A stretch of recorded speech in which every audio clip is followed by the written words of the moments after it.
Hey everybody, just going to take a quick break from the show to get you styled up with Stitch Fix. Shopping's hard. It's hard. With Stitch Fix, you get a stylist, though, who understands your style, your size, your budget, and they do all the shopping for you. Wow. This is excellent. Shopping, I'm telling you, shopping and figure out your style, it's overwhelming. Let somebody help you when it comes to getting dressed. We don't know what we're doing, so we let Stitch Fix help us out. A Stitch Fix stylist there. They know what works on us. We get the prices that make us look really good, and it feels good. You get some confidence boost walking around knowing that you're looking decent here. Oh, yeah. Yeah, we just give the stylist our sizes, style, budget preferences. We order boxes when we want, how we want, no subscription or any of that required. And they send called Just For Me pieces as well. Like, maybe you'd like this, and it's awesome. Outfit recommendations, styling tips. You keep what you love, you send back the rest. It's super easy. Yep. You can do it, and we are doing it because it's excellent. Personal styling for everyone. Get started today at stitchfix.com/STM. That's stitchfix.com/STM. Now back to the show.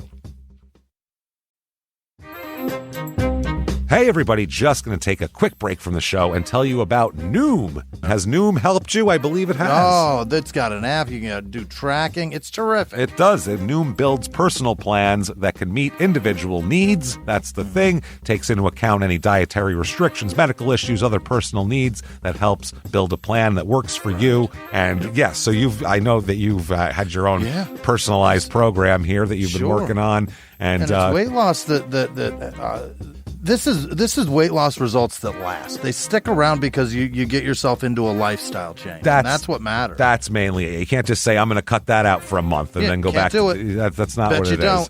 So I'm glad it's helping you. That's great. And it really does. I like the psychology and biology-based approach here. Yeah. Noom Weight uses psychology. That's why they say losing weight starts with your brain, but it also takes into account your unique biological factors, Jimmy. All of your multitude flora and fauna that goes on inside of you there. Sure. Yeah. Stay focused on what's important to you with Noom's psychology and biology-based approach. Sign up for your trial today at Noom.com, Noom.com here. Based on 3.5-year study of actively engaged Noom users with minimum starting BMI of 25. Individual results may vary. Visit our website for more information. Thumbtack presents the ins and outs of caring for your home. Out, procrastination, putting it off, kicking the can down the road. In, plans and guides that make it easy to get home projects done. Out, carpet in the bathroom. Like, why? In, knowing what to do, when to do it, and who to hire. Start caring for your home with confidence. Download Thumbtack today.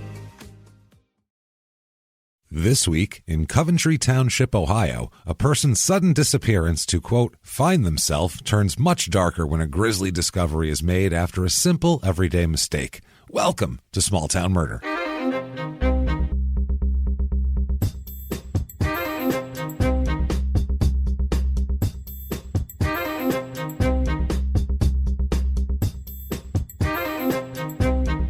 Hello, everybody, and welcome back to Small Town Murder. Yay! Oh, yay indeed, Jimmy. Yay indeed. My name is James Pietragallo. I'm here with my co-host. I'm Jimmy Whisman. Thank you, folks, so much for joining us. Jimmy, that was a very enthusiastic yay this week.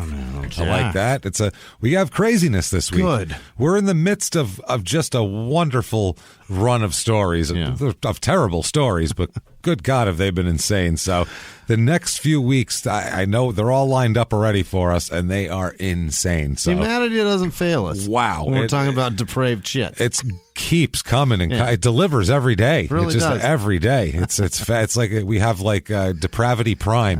It just comes, snap of a finger. We know when it's coming. Small Town Murder, Depravity Prime. That's what it is here. Be delivered overnight. Oh, you know it's coming every damn week. So with that said, thank you. Speaking of every week, you folks out there for us every single week. As always, thank you for your reviews this week. They have meant the world as usual. They help drive us up the charts. We don't know why that works like that, but seems to be the motion. We're not Apple Podcasts, right. But if you would, that purple icon, 5 stars helps a lot. Also, thank you everyone, and we'll talk about it at the end of the show a little bit more, but just a quick thank you to everyone who joined us for the virtual live show of Crime and Sports for Suge Knight. That was really, really just nonstop. And I bet you nobody had any idea that he was arrested quite that many times for that insane of amount of things. So thank you for everyone that joined us for that. And also head over to shutupandgivememurder.com for tickets to live small town murder shows, which are the schedule is pretty much, there's a few dates we still have to fill in. And we're trying to figure out what venue and what place and still to go. What weekend, but mostly they're all there for 2022 and the very, very end of 2021. So we cannot wait to see all of you again live in theaters and clubs and wherever we are. That's going to be bananas. So much fun. That's going to be so weird to be able to do. We're really excited for it. So we can't wait for it. So get your tickets now to all of those things. Shutupandgivememurder.com right now. And Patreon. My good, patreon.com/crime and sports. Yes. Do we have some episodes for you this week? They are awesome, I must say. You're going to be stunned. They're so wild. First, for the Crime and Sports one, which you have access to, obviously. You have all access to all bonus episodes. And the Crime and Sports ones are rarely about anything sports. They're just about crazy stuff. We're going to do personal ads, which is one that we do every few months or so. And man, it's just a wild, every once in a while we get a batch of them where we're just like, what is going on? I really love those. In this world. They're so funny. And then for the small town murder one, we are going to do we're going to kind of do from now and again, we're going to do childhoods of different serial killers just to compare and contrast and do some stuff. And this week, just because we did to keep with the theme, because we did the Night Stalker documentary, we did Richard Ramirez's childhood. Oh, boy. And right up until he gets to L.A. and we kind of got in depth of what the hell happened. And I can't wait. What are the possible reasons for what went wrong there? And it was crazy. So check that out. I'm telling you, good stuff. Patreon.com/crime and sports. And you'll be a producer. So Jimmy will mispronounce your name at the end of the show while trying his best to get it correct. Can't wait. That's great. We're so excited. Can't wait. That's great. Can't wait. That's great. That said, disclaimer time. Yeah. It's a comedy show. It is. This is that doesn't mean that the story is made up for comedic purposes or embellished in any way. These are scarily enough all true 100% facts. That's the scary part. I wish we could write stories that are this nuts. If we could write a different story of this length and this magnitude every week off the top of our heads, that would be impressive. Yeah. Like Stephen King would be calling us like, how do you do that kind of volume, guys? Can you ghostwrite for me? Good God. So yeah, we couldn't make this up. Things happen. People get murdered all the time, and we're going to tell a story about it. Jokes are going to happen. Absolutely. What we go out of our way to do, though, is we try not to make jokes about the victim or the victim's family. Why? Because we're assholes. What? But we're not scumbags. That's how this deal. works. Yes, exactly. That's our agreement. There's lots of crazy stuff that happens around a murder that you can make fun of, that it's just a crazy idea to try. I think I can get away with this. Absurd. You're an idiot. No, you can't. So that said, if you don't think true crime and comedy should ever go together, maybe it's not for you. Maybe it is, though. But for everybody else who wants to hear a crazy story and have a good time, I think it's time to sit back and shout, "Shut up and give me murder." Let's do this, everybody. All right. Let's go on a trip, Jimmy, shall we? Let's do this, Let's baby. get at her. We're going all the way, not too far, actually. Right. We were in Wisconsin last week. We're going to stay in the Midwest this week. Okay. And then next week, East Coast. Then we're going to go out west. We got a lot of bouncing around to do. But Terrific. Ohio this week. Great. There we go. The Midwest. It's the heart of the Midwest. Coventry Township, Ohio. Sounds nice, right? Is that is that foul? Is that named after birds and shit? Coventry? It's well, I don't know. We'll get to it. Okay. It's northwest. It's in northeast Ohio. Okay. It's up by like Akron and Cleveland and all that sort of thing. There, 15 minutes to Akron, right down to there. LeBron. 50 minutes to Cleveland. Oh, so less than an hour to Cleveland, and 3 hours and 30 minutes to Fairfield, Ohio, which was episode 191. Jesus. In September 2020. And that was the one where people had tried to have a nice wedding by the river and severed legs washed up ashore. Oh, yes. While they were taking their vows. So Ohio never disappoints. The Midwest delivers for murder. I will give the Midwest that. They deliver for murder. So I always say that there's a lot of serial killers in Cleveland, and they like to store the person, keep them in captivity for long periods of time. And that's true. People don't notice that those people are missing, and they just assume they made it out. Good for them. Either that or, we don't need to look for them. They just got lost in They're clearly on the beach in Miami. Got lost in the glory of Cleveland. Good for them. They got away from it. They got out, man. Bob got out. No, he's not. He couldn't be dead. He got out. He's not stuck in some freak's basement. That's interesting that you'd say that. Okay, keep that nugget in your brain, Jimmy. This is in Summit County, area code 330, 9.2 square miles, one of which is on water. There's lakes right here. The Portages Lakes or something is right there. Lake Portages. Something with a port and a lake. Portages. Portages. Portages. Fuck it is. Portages? Something. I don't know. There's a lake there, and people live by it, so some of this is on the lake. And the motto of this town is, quote, the heart of Portage Lakes. Portage. Portagey. It's Italian. It's a Portagey. Right. It's a Portagey lake. It's the Portagey Lakes. I come here every year, the Portagey Lakes. It's a beautiful this time of year. Oh, me and my family come all the way from Rome. The salted cured meats. That's what it is. Tons of them. So there they are. That's the heart of the Portage Lakes. And, it's so funny. It's outside Cleveland. So it's one of those just like Wisconsin. Put something with a suicide bar or whatever you want to do with it. It's just, we've beat Cleveland to death and I feel bad doing it more. Put it that way. So it's all closed. It's all something. History of this town. It is the only Coventry Township in the whole state. So that's interesting. A lot of as we hear all the time. This state, anyway. This state. There's 3 towns in the same state with the same name. Yeah. How? Why? Why do you do it? Why? When another one pops up, just be original. And they're going to stick with it. It does answer the question of why we need zip codes as a thing. Yeah. So Coventry, you're going to find this odd. This is like a boring piece of history that is actually really weird that I just have to share, and you're going to find funny because it's confusing. Okay. Coventry Township is part of the Connecticut Western Reserve. Is it? Yeah. Very that western far from west? Connecticut. Jesus. You just skip Pennsylvania. And then it's right there. And then we'll preserve that. In Township 1N, Range 11W. Okay. That's in a map book. That's okay. The Connecticut Western Reserve was a portion of land claimed by the colony of Connecticut for some reason, even though they're nowhere near it, and later by the state of Connecticut in what is now mostly the northeastern region of Ohio. So apparently Connecticut had claim to a bunch of Ohio. This had been granted to the colony under the terms of its charter by King Charles II. A king allowed this. That's what we're talking about. We're still in British rule here. Connecticut relinquished claim to some of the western lands to the United States in 1786 following the Revolutionary War. But despite ceding sovereignty to the United States, Connecticut retained ownership of the eastern portion of this south of Lake Erie. So like Cleveland, basically. And then they were like, you know what? It's awfully far. You guys going to have that back. We're going to... the Indians are never good. It's just... We foresee some hanging chads affecting that place. Something's going to go wrong here. There's a lake going to catch on fire. We don't want a part of this.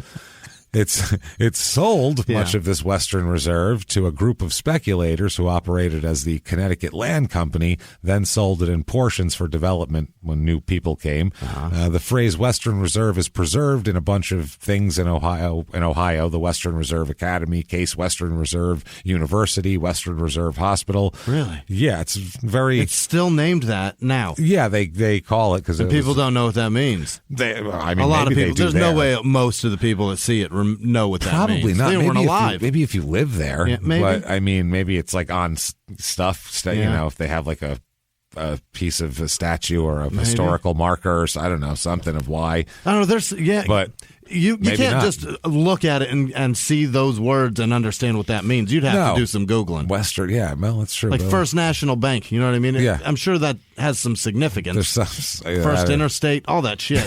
But I don't give a shit. That could be just marketing. This possible too. First anything. First, we're the first, damn it. And national sounds like the whole country. Claim to it. Perfect.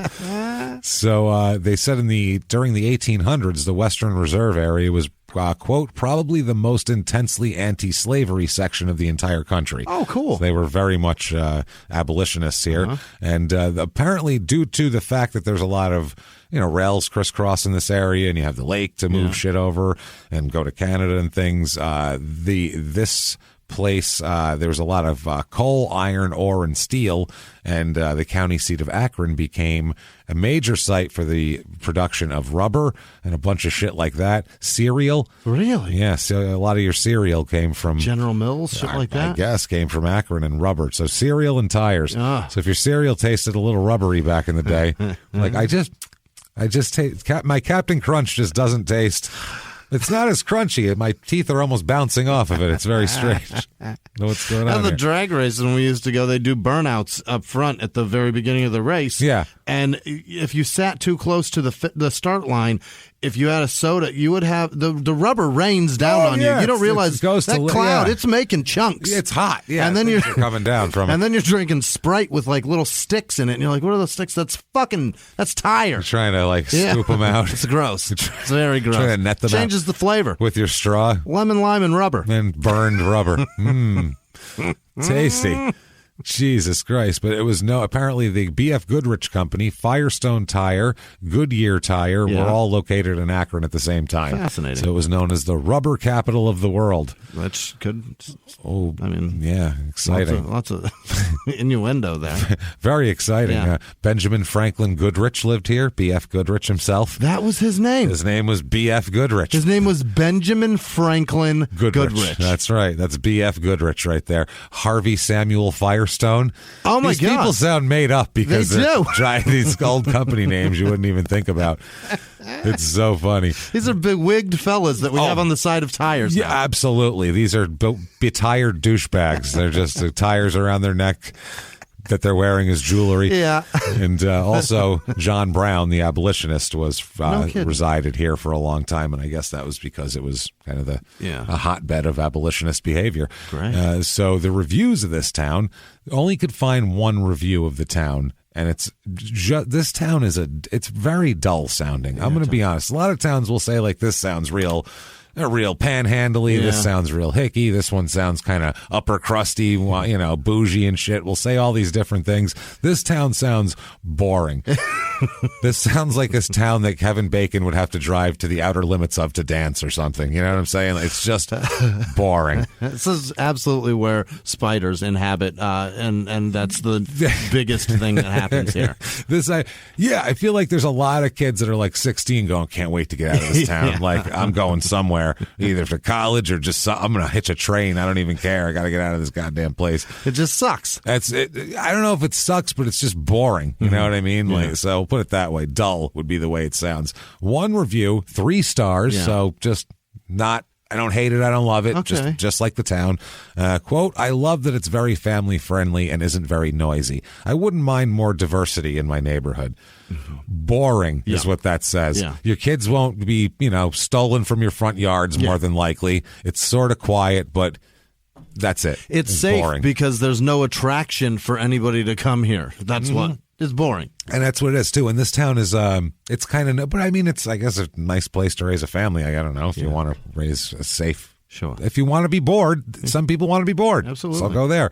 But it's like a lot of smaller Cape Cod style homes in this area. Very cool. Yeah, it's got some flavor when it comes to that. It's not just kind of, sometimes you think of the Midwest and fairly or unfairly, you just kind of think of not cookie cutter, but West Coast is the cookie cutter. Right. Arizona, Utah, those are all Nevada, those track housing. Right. But this is still a laid out plan and design, whether or not they're track homes or whatever, but it's just planned. Yeah, this is an older town, so it's kind of cool. There's a couple of cool things here. Great. People in this town, 10,911. Great. Not too bad. Down 3.4% since 1990. Dying. Which Ohio has had people. Yeah. It's been shedding people for quite a while here. Male and female population, it's actually kind of flip-flopped, a few more males than females.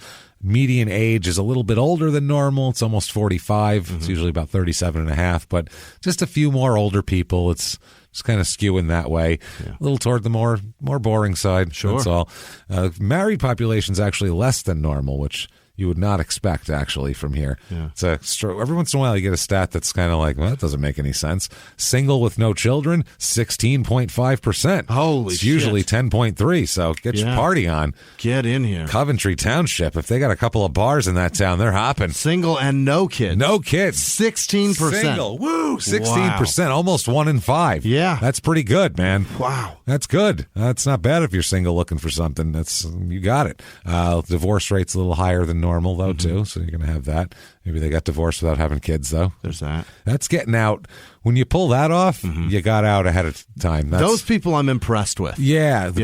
Anybody who realizes this didn't work before you brought someone else's life into it. 2 things. Because I couldn't do that. Yeah. I didn't pull that off. 2 things I can't do with you. Buy a house or have kids. Yeah. That's amazing. Yeah, or they just weren't ready for kids yet and then realized they didn't like each other, but they didn't have a kid to try to save it, is what I'm getting at. Right. They weren't like, this isn't working. You know what? We're going to have a kid. We're going to try. If that doesn't work, we'll have one more, and then that's it. We're called quits if it doesn't work. You're such a piece of shit. I don't even want to try that with you. Good for you, P.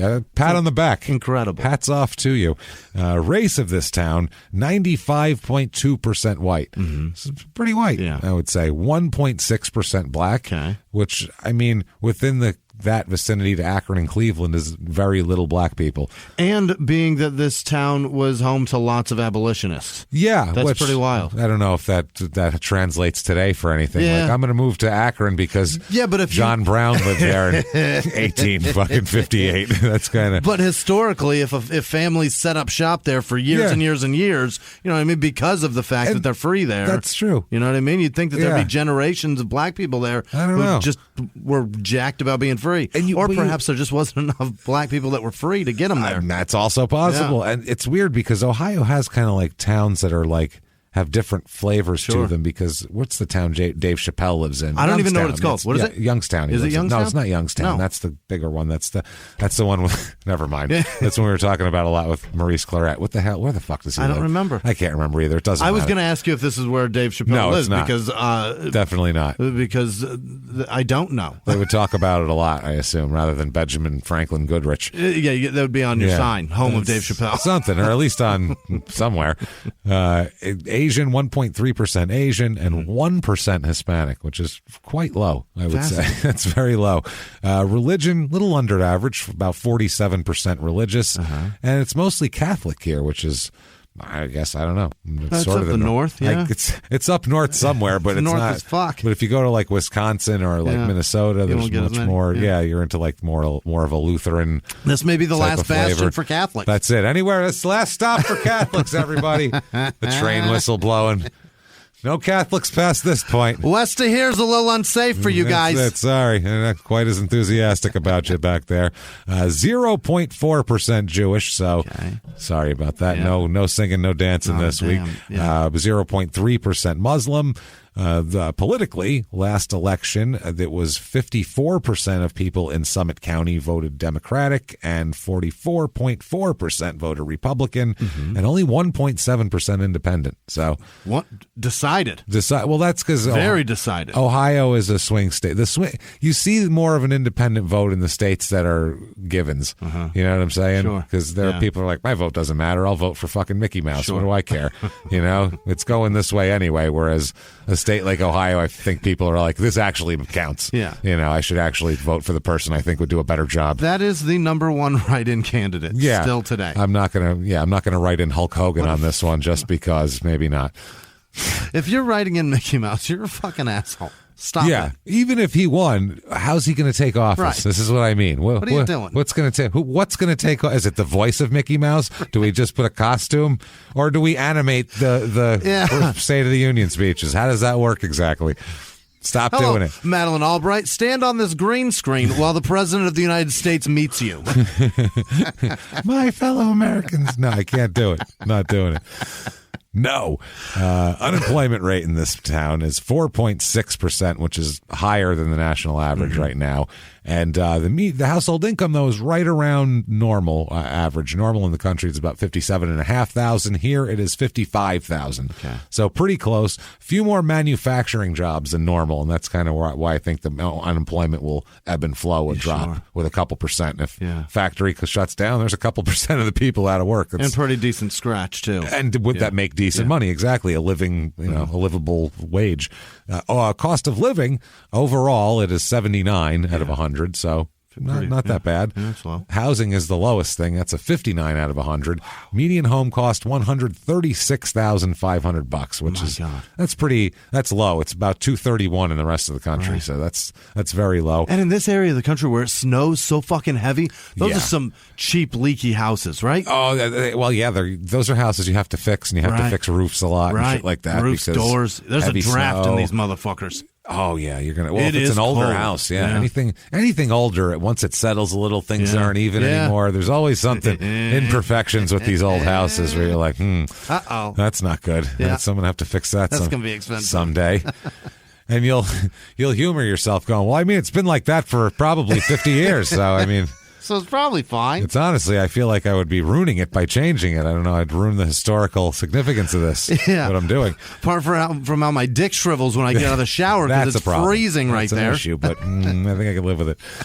So about 80% of the houses here are worth under $200,000. So it's a lot of kind of smaller houses too. There aren't a lot of huge houses. So if we've convinced you, damn it, the only place for you is Ohio. We have for you the Coventry Township, Ohio Real Estate Report.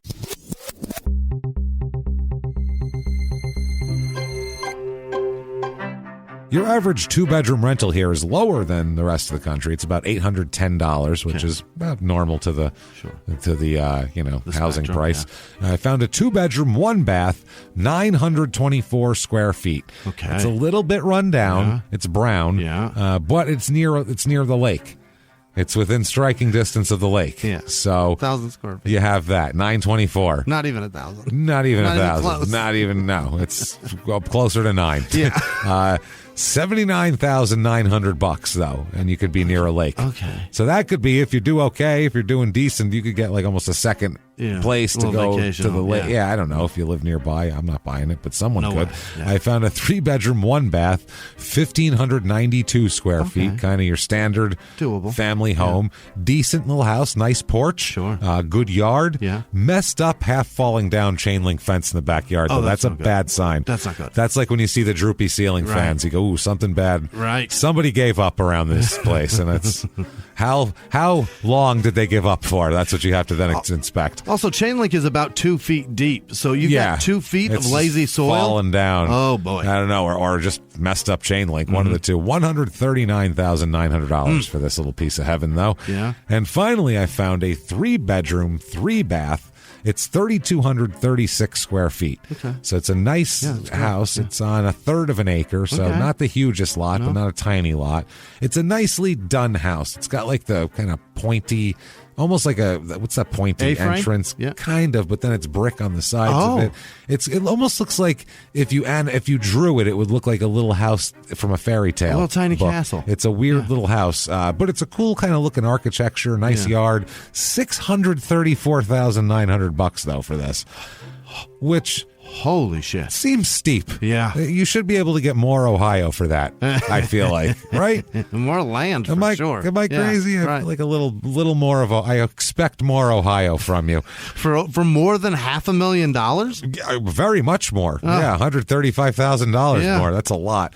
Things to do. I found the Highway 77 Music Festival. Oh, my. Jimmy, one guess what kind of music that is. That is blues. No, that's country. Yeah. It's going to be country. It's highway. That is hardcore Southern rap, obviously.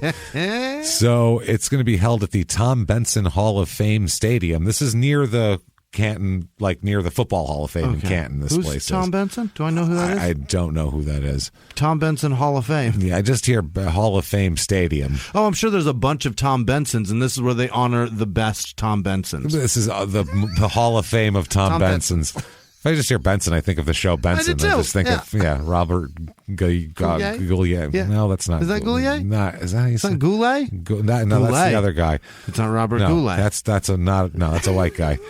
Who's the Canadian guy who sings weird. Yeah. I'm talking about Guy. Fuck, how do you say his name? I don't know. He's great, though. He's fucking fantastic, and I loved Benson when I was a kid. So anyway, it will feature live music from top artists. And this is amazing, where country is always funny to me, because if you don't know anything about it, it's like, to me, I'll hear these names and I'm like, I don't know who these people are. They could be multi-platinum artists that like millions and millions of people have blasting out of their trucks, and I'm like, okay, you'll know them. I will. Dan and Shay. Yeah. You know who that is? Yeah, they're douchebags. Okay. They're dorks. Kelsey Ballerini. No. Maddie and Tay. Yeah. Eric Pasley. I almost called him Eric Palsy. That would have been. Wow. Oh, is that Eric Palsy? Eric Pasley. You know who that is? Yeah. And Tyler Farr. Yeah. Tyler Farr's good. Okay. I like him. They're all going to be there at this. It's a bunch of douche country. That's what it is. Oh, is this it's all shit poppy country? Yeah, shit you hear on the radio. Yeah. And they're not the biggest stars. They're fine. They do fine. They sell shows, but those guys all open for somebody else. That's what that is. It's like a bunch of features. Yeah, it's a bunch of middle acts that. All those guys open for Brad Paisley at once in their career, except for Eric Palsy. He can't open for Brad Paisley because it's just too confusing. It's too close. It's too confusing. Paisley and Paisley can't be together. I'm sorry. So they have delicious food and drink shopping in our marketplace. I'm sure there's plenty of merch. For a VIP experience, purchase our Red Zone Pass. Oh, yeah. And view the show and reserve standing room in front of the stage. Tickets start at $65. $77. I knew That's so it's expensive. Fucking obnoxious. This music does very great. Expensive. Oh, that's what I mean. That's what I said. Makes so much money. Do you know why, James? Between them, they probably sold 50 million albums, and I'd have never heard of one of those people, and I called the one guy Palsy by accident. So this is not good. Do you know why they sell? It's because their audience generally, look, I'm not going to make any. You like country music. Yeah, I love country music. This audience can't figure out how to steal this. That's why. You're inside the tent. You can do. You can turn and you can punch whoever you want. You can dump over the buffet table. You're in the tent. I'm going to stay outside the tent because I'm outside the tent. But you're in it. I have the drink bracelet too. But that's listen, what I'm saying. I should be screaming that under the tent. The majority of us realize that this is successful because you guys are too fucking stupid to figure out technology to steal this shit. You know what, guys? I don't know anything about it, but I believe in what he's saying. He sounds passionate, and I believe in him right now. I believe in him. I get to the aisle where they sell the whole jeans, you fucking jerks. Oh, God. The holy Stuff jeans. It with the holes. Looks like, buy the entire pair of denim. I've been out on the ranch. Got this ripped up. No, you haven't. Got this ripped up by a bull last week. Jeffrey, you work in the bank. You know where the fucking real jeans are. Also, if you don't want to go to that's a little too expensive for you, let's say, you can always go to Pharmapalooza 2021. Even cooler. Pharmapalooza. Meet the families producing the food you love, Jimmy. Oh, yeah. Miller's Mushrooms, Joe's Sourdough, Paint Valley Farms Artisan Dairy. Don't you want to meet all these people? I've always wanted to meet the guy behind Miller's Mushrooms. I'm dying. More than I want to meet Dan and Shay, yes. Oh, man, bring your autograph book. Guided tours by your next generation farmers, Sierra and Morgan. Yeah. They're going to be there too? Sierra and Morgan? Fuck, man. Oh, fuck, I'm going to be there. Is this Captain is Captain and Mist? Or is it them? They're there. They will show in capital letters you how to manage our farm and holistic ecosystem. Wow. Okay. Farmer's Table. Dustin and Aaron will be serving for real farm to fork fare. Come hungry. Who? I don't We're on fucking first know. name basis with these two I feel like I should be. I feel dumb because I don't know. I feel out of the loop. Yeah, I feel like I don't know Eric Palsy. I don't know this guy. I don't know anything. What if it rains? All the more fun. Bring an umbrella and a sense of adventure. Mm-hmm. We will have tents set up at the pavilion at the caboose, and the caboose is fully operational. There you go. Wear weather appropriate shit. The caboose doesn't that just get dragged around? I have no idea. Maybe you go in it like a diner, as in a train car. Maybe. One of those. I don't know what happens in the caboose. I don't know either. I just know it's at the ass. Yeah, well, that sounds like bad things happen there. Probably operational back there. Operational. Watch out.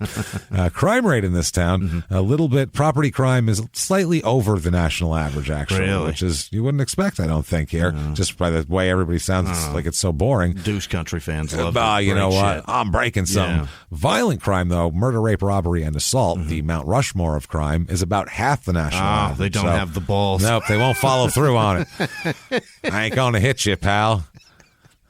Well, that's why I got work in the morning. Yeah. So, murder. Let's talk about this. Let's talk about a murder in this town. I think it's certainly it's only right. The scene is set. It's set, and we need to not go back very far for this one. Really? We're going to go back to 2017. Oh, just pre-COVID. That's all. Pretty much just the other side of that. Easy going. Just before we put masks on. Easy peasy. So let's get into it here. We have some murder to talk about. Let's talk about a couple, a married couple.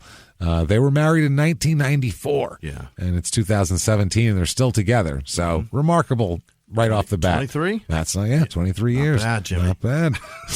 Good job. Well done. This is Harold Eubank and his wife, Marcia. Okay. Harold is 54, Marcia's 49, and apparently they've figured something out, at least, to stay together for this long. They live in a Cape Cod home in a quiet street here. It's called Linda Street in Coventry. Very small, little quiet street, little quiet house. Yeah. Hey, everybody, just going to take a quick break from the show to tell you about the safest sponsor ever, Simply Safe. Absolutely. These people will keep you safe. It's amazing. You know that every 26 seconds a burglary takes place in the United States, according to the FBI. That means that by the time this podcast is over, dozens and dozens of homes will have been targeted, ransacked. God knows what happens here. So protect your home before it's too late with Simply Safe proactive security system. Simply Safe helps stop threats before they even have a chance to break in. Named Best Home Security System by U.S. News and World Report 5 years in a row. And by us for about the last 8 years as well. If you trust us, believe me, you want Simply Safe. So visit simplysafe.com/small to claim 50% off a new system with professional monitoring plan and your first month free. That's simplysafe.com/small. There's no safe like Simply Safe. Now back to the show. This show, Small Town Murder, is brought to you by BetterHelp. Get yourself some therapy, everybody. Honestly, here. We often hear about, red flags that you should avoid. Hey, that's a lot of a thing. It's become a real phrase now, real cliche. But why don't you focus also, you look at green flags in friends and partners. Look for good things as well. Right. And maybe you're not sure what that looks like, though. Therapy can help you figure that out. What are positive things? What are the green flags? And then you can practice them in your relationship. It's absolutely a fact. And so, honestly, we absolutely are huge advocates for this. It really, really helps. BetterHelp is fully online, making therapy affordable. It's convenient. They serve over 5 million people worldwide. You can access a diverse network of more than 30,000 credentialed therapists, wide ranges of specialties there. Here's the coolest part. You're not getting along with your therapist, you're just not feeling it, you can switch at any time, no extra charge. Wow. The thing is, they want you to get help. That's it. And you can do it with BetterHelp. Discover your relationship green flags with BetterHelp. Visit BetterHelp.com/smalltownmurder today to get 10% off your first month. That's BetterHelp, HELP.com/smalltownmurder. Now back to the show. Hey, everybody, just going to take a quick break from the show and tell you all sorts of good stuff about Chime. That's what I'm talking about. There's so many extra fees you have to pay in life. Everything. You go to the airline, there's an extra ticket on that. There's extra fee on every fees and fees, hotels, fees, all this type of stuff. We're trying to make progress, and the next thing you know, here comes another fee coming at you, and it's more money than you expected, and your whole math is thrown off, and it's awful. Learn more at chime.com/smalltownmurder. Chime is great with that stuff. I mean, you can't beat if your things are a little tight, especially around the holidays or after the holidays. You need that money a couple days early, or go grocery shopping. You got a car payment due. There's so many things that don't cross over exactly how you want them to cross over. Make progress toward a better financial future with Chime. Open your account in 2 minutes at chime.com/smalltownmurder. That's chime.com/smalltownmurder. Feels like progress. Banking services and debit cards provided by Bancorp Bank N.A. or Stride Bank N.A., members FDIC. Spot me eligibility requirements and overdraft limits apply. Boosts are available to eligible Chime members enrolled in Spot Me and are subject to monthly limits. Timing depends on submission of payment file. Fees apply at out-of-network ATMs. And now back to the show. There's some tumultuousness, as there are in any marriages, I would think. But they have 2 adult sons named Howard Jr. and Zachary. So not Howard and Howard Jr., because that would be weird. You're just Howard, but he's Howard Jr., but you're both Howard. You're going to name our first son Howard with a different middle name.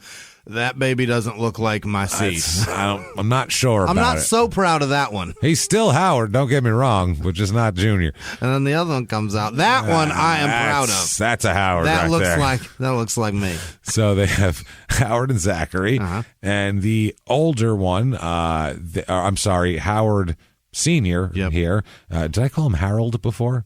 I think so. I mean to call him Howard, not Harold. Either way, it's the name Howard so Eubank. Far does not sound like somebody that we're discussing in 2017. No, Howard Eubank. Yeah. I guess Marcia could be his wife, Marcia. I suppose. Howard Eubank and Marcia Eubank, that sounds like 67. All over I could see that. Absolutely. Especially Marcia, Brady Bunch. Yeah. There you go. Eubank, I think of Bob Eubanks. I do. So, yeah. That's what we do. So they have those, and then Howard Sr. has 3 grown sons from a prior marriage. So he got, and they've been married for 23 years, so 31. He's got like 70 years of marriage. A lot of marriage under his belt and a shitload of kids, too. Yeah. He's got 5 kids to speak of here. So Howard Jr. is 29. He lives with his parents in 2017, but he works a lot, too, and stuff like that. So Joshua Eubank, he says that his parents, they never had the best marriage or anything like that, but he never really saw any physical anything. His dad never hit his mom or anything like that. According to him, he just said it was... that was the first marriage. A lot of arguing. No, this is Howard. Howard is from this marriage with Marcia. Okay. I'm sorry, Joshua's... this is Joshua. So from the first marriage. Joshua's from the first marriage, but he lived with them. Okay, so that's his dad and his stepmom. Right. Okay. And he said they never really... They're doing great together. Well, not really. He said they didn't have the best marriage, but there wasn't any physical abuse. So... I guess that's in this day and age. Good for you. Some arguing, I suppose. Yeah. He said, "quote Growing up, it sucked. It was a volatile house." So nobody likes living in that environment when people are fighting all the time. Yeah, Especially, even if there's no like fist fighting, the verbal assault it can wear on you. It does. Yeah. And just think about when we talked about Richard Ramirez's childhood in the bonus episode. That made him do some weird shit. That's in the episode. But there you go. So, it's a volatile place. Howard Jr. said that this is great. His father was, quote, an asshole for sure. Oh, don't get me wrong. He's an asshole always. I mean, through the years, was your father an asshole through the years? He was an asshole. Yeah, for sure. Through the years. But for sure is my favorite here. But he said that he, quote, never laid hands on my mother. Okay. So that consistent through all the kids is dad's a bit of a dick. Yeah. Never beat up mom, though. I wish the kids gave like real examples. I would love to hear some dickish examples. I'd like to judge the level of asshole. That's all. I want to hear when they went to that trip to Six Flags that one time. What did he ruin? Dad ruined it, and he freaked out and like ripped the side view mirror off the car and threw it at another car because it took his spot or some shit. Lost his goddamn mind. That's what I want to hear. Dad spiked a lumberjack slam on the floor of the Denny's. Like, you didn't expect that to be a piece of shit, Dad? Jerked one of the kids off the loop-de-loop roller coaster before it started because he was talking back. Yanked him right out of the safety harness. That's I want to hear that. I want to hear. It's some shit like that, but no examples, unfortunately. He just said they argued a lot, and the only assault that he knew of was the times when his mother assaulted his father. Okay. He goes, she hit him once in a while, but he never hit her that I know of. Right. And usually, too, kids that grow up in the house, they know everything that's going on in the house. Even if they try to pretend like they don't, they fucking know everything. They don't want to, but they do. They can't help it, especially if you live in a smaller house. They don't live in a 8,000 square foot house where I was in the West Wing. I didn't hear a damn thing. Also, if you make no attempt or have any sort of empathy for what you're doing to your children, if you make an attempt to keep it away from them, you can do it. Because I know due to they had no idea that their parents hated each other until they got out of the house, and then their parents got divorced, and they were broken up about it. They're like, I can't believe it. They were always so happy. Yeah. I don't know why they're so miserable now. But they weren't happy. They might have just kept it from you. Yeah, they might not have been volatile though. They might not. They might have just been quietly unhappy. Right. Whereas these two, I guess, are arguing a lot. It's like outwardly angry. Yeah, you're going to hear it. And if you live in a 1,300 square foot house, you're hearing every argument that goes on. And if it turns, I don't care if the kids see it. Yeah, if it turns physical, it's going to rattle door frames. You know what I mean? People are going to know about it. Sure. He also says that he recalls times that he thought that his mother should have called the police because he thought his father was about to hit her. Oh, Jesus. So he said it would get to the point where he was like, oh, shit, he's about to fucking knock her out. And then it wouldn't happen, but it would get to those points, to the point where it was scary, where he was like, someone should probably call the cops soon. When a kid's thinking that, it's already past that. Yeah, that's not a great relationship. Cops should be there stopping this now. At least. The kid's thinking at least, I'd like to see my dad not hit my mom or vice versa or any of this shit. Maybe we could just go for pizza, everybody. What do you think? Right. How about Six Flags again? That was fun, right? I know there was a couple incidents, but I mean, it was better than this. At least Dad was taking out his rage outwardly instead of at us, so it was better. So Marcia Eubank, she works for nursing homes always. That's her game. She works for nursing homes. She's in the nursing home game. Yeah, it could be a good career path. Yeah, it's good. I mean, there's always people in nursing homes. That's not going away. They're always full. Yeah, and people are. There's never going to be a shortage of people who will, give off their sick family member or old family member to a place. All it costs is a little bit of money. Fucking yeah. Yeah, and it's only a lot of times for their own good. Right. I mean, my grandmother was in bad shape and she couldn't. Sure. There was nothing not Italian grandma, the other one. Can't do anything for herself. My other now. grandmother, so we have day jobs. You have to put her in a home, and it is what it is. I mean, it's for her own. They need constant medical supervision, and things like that. So that's always going to be there.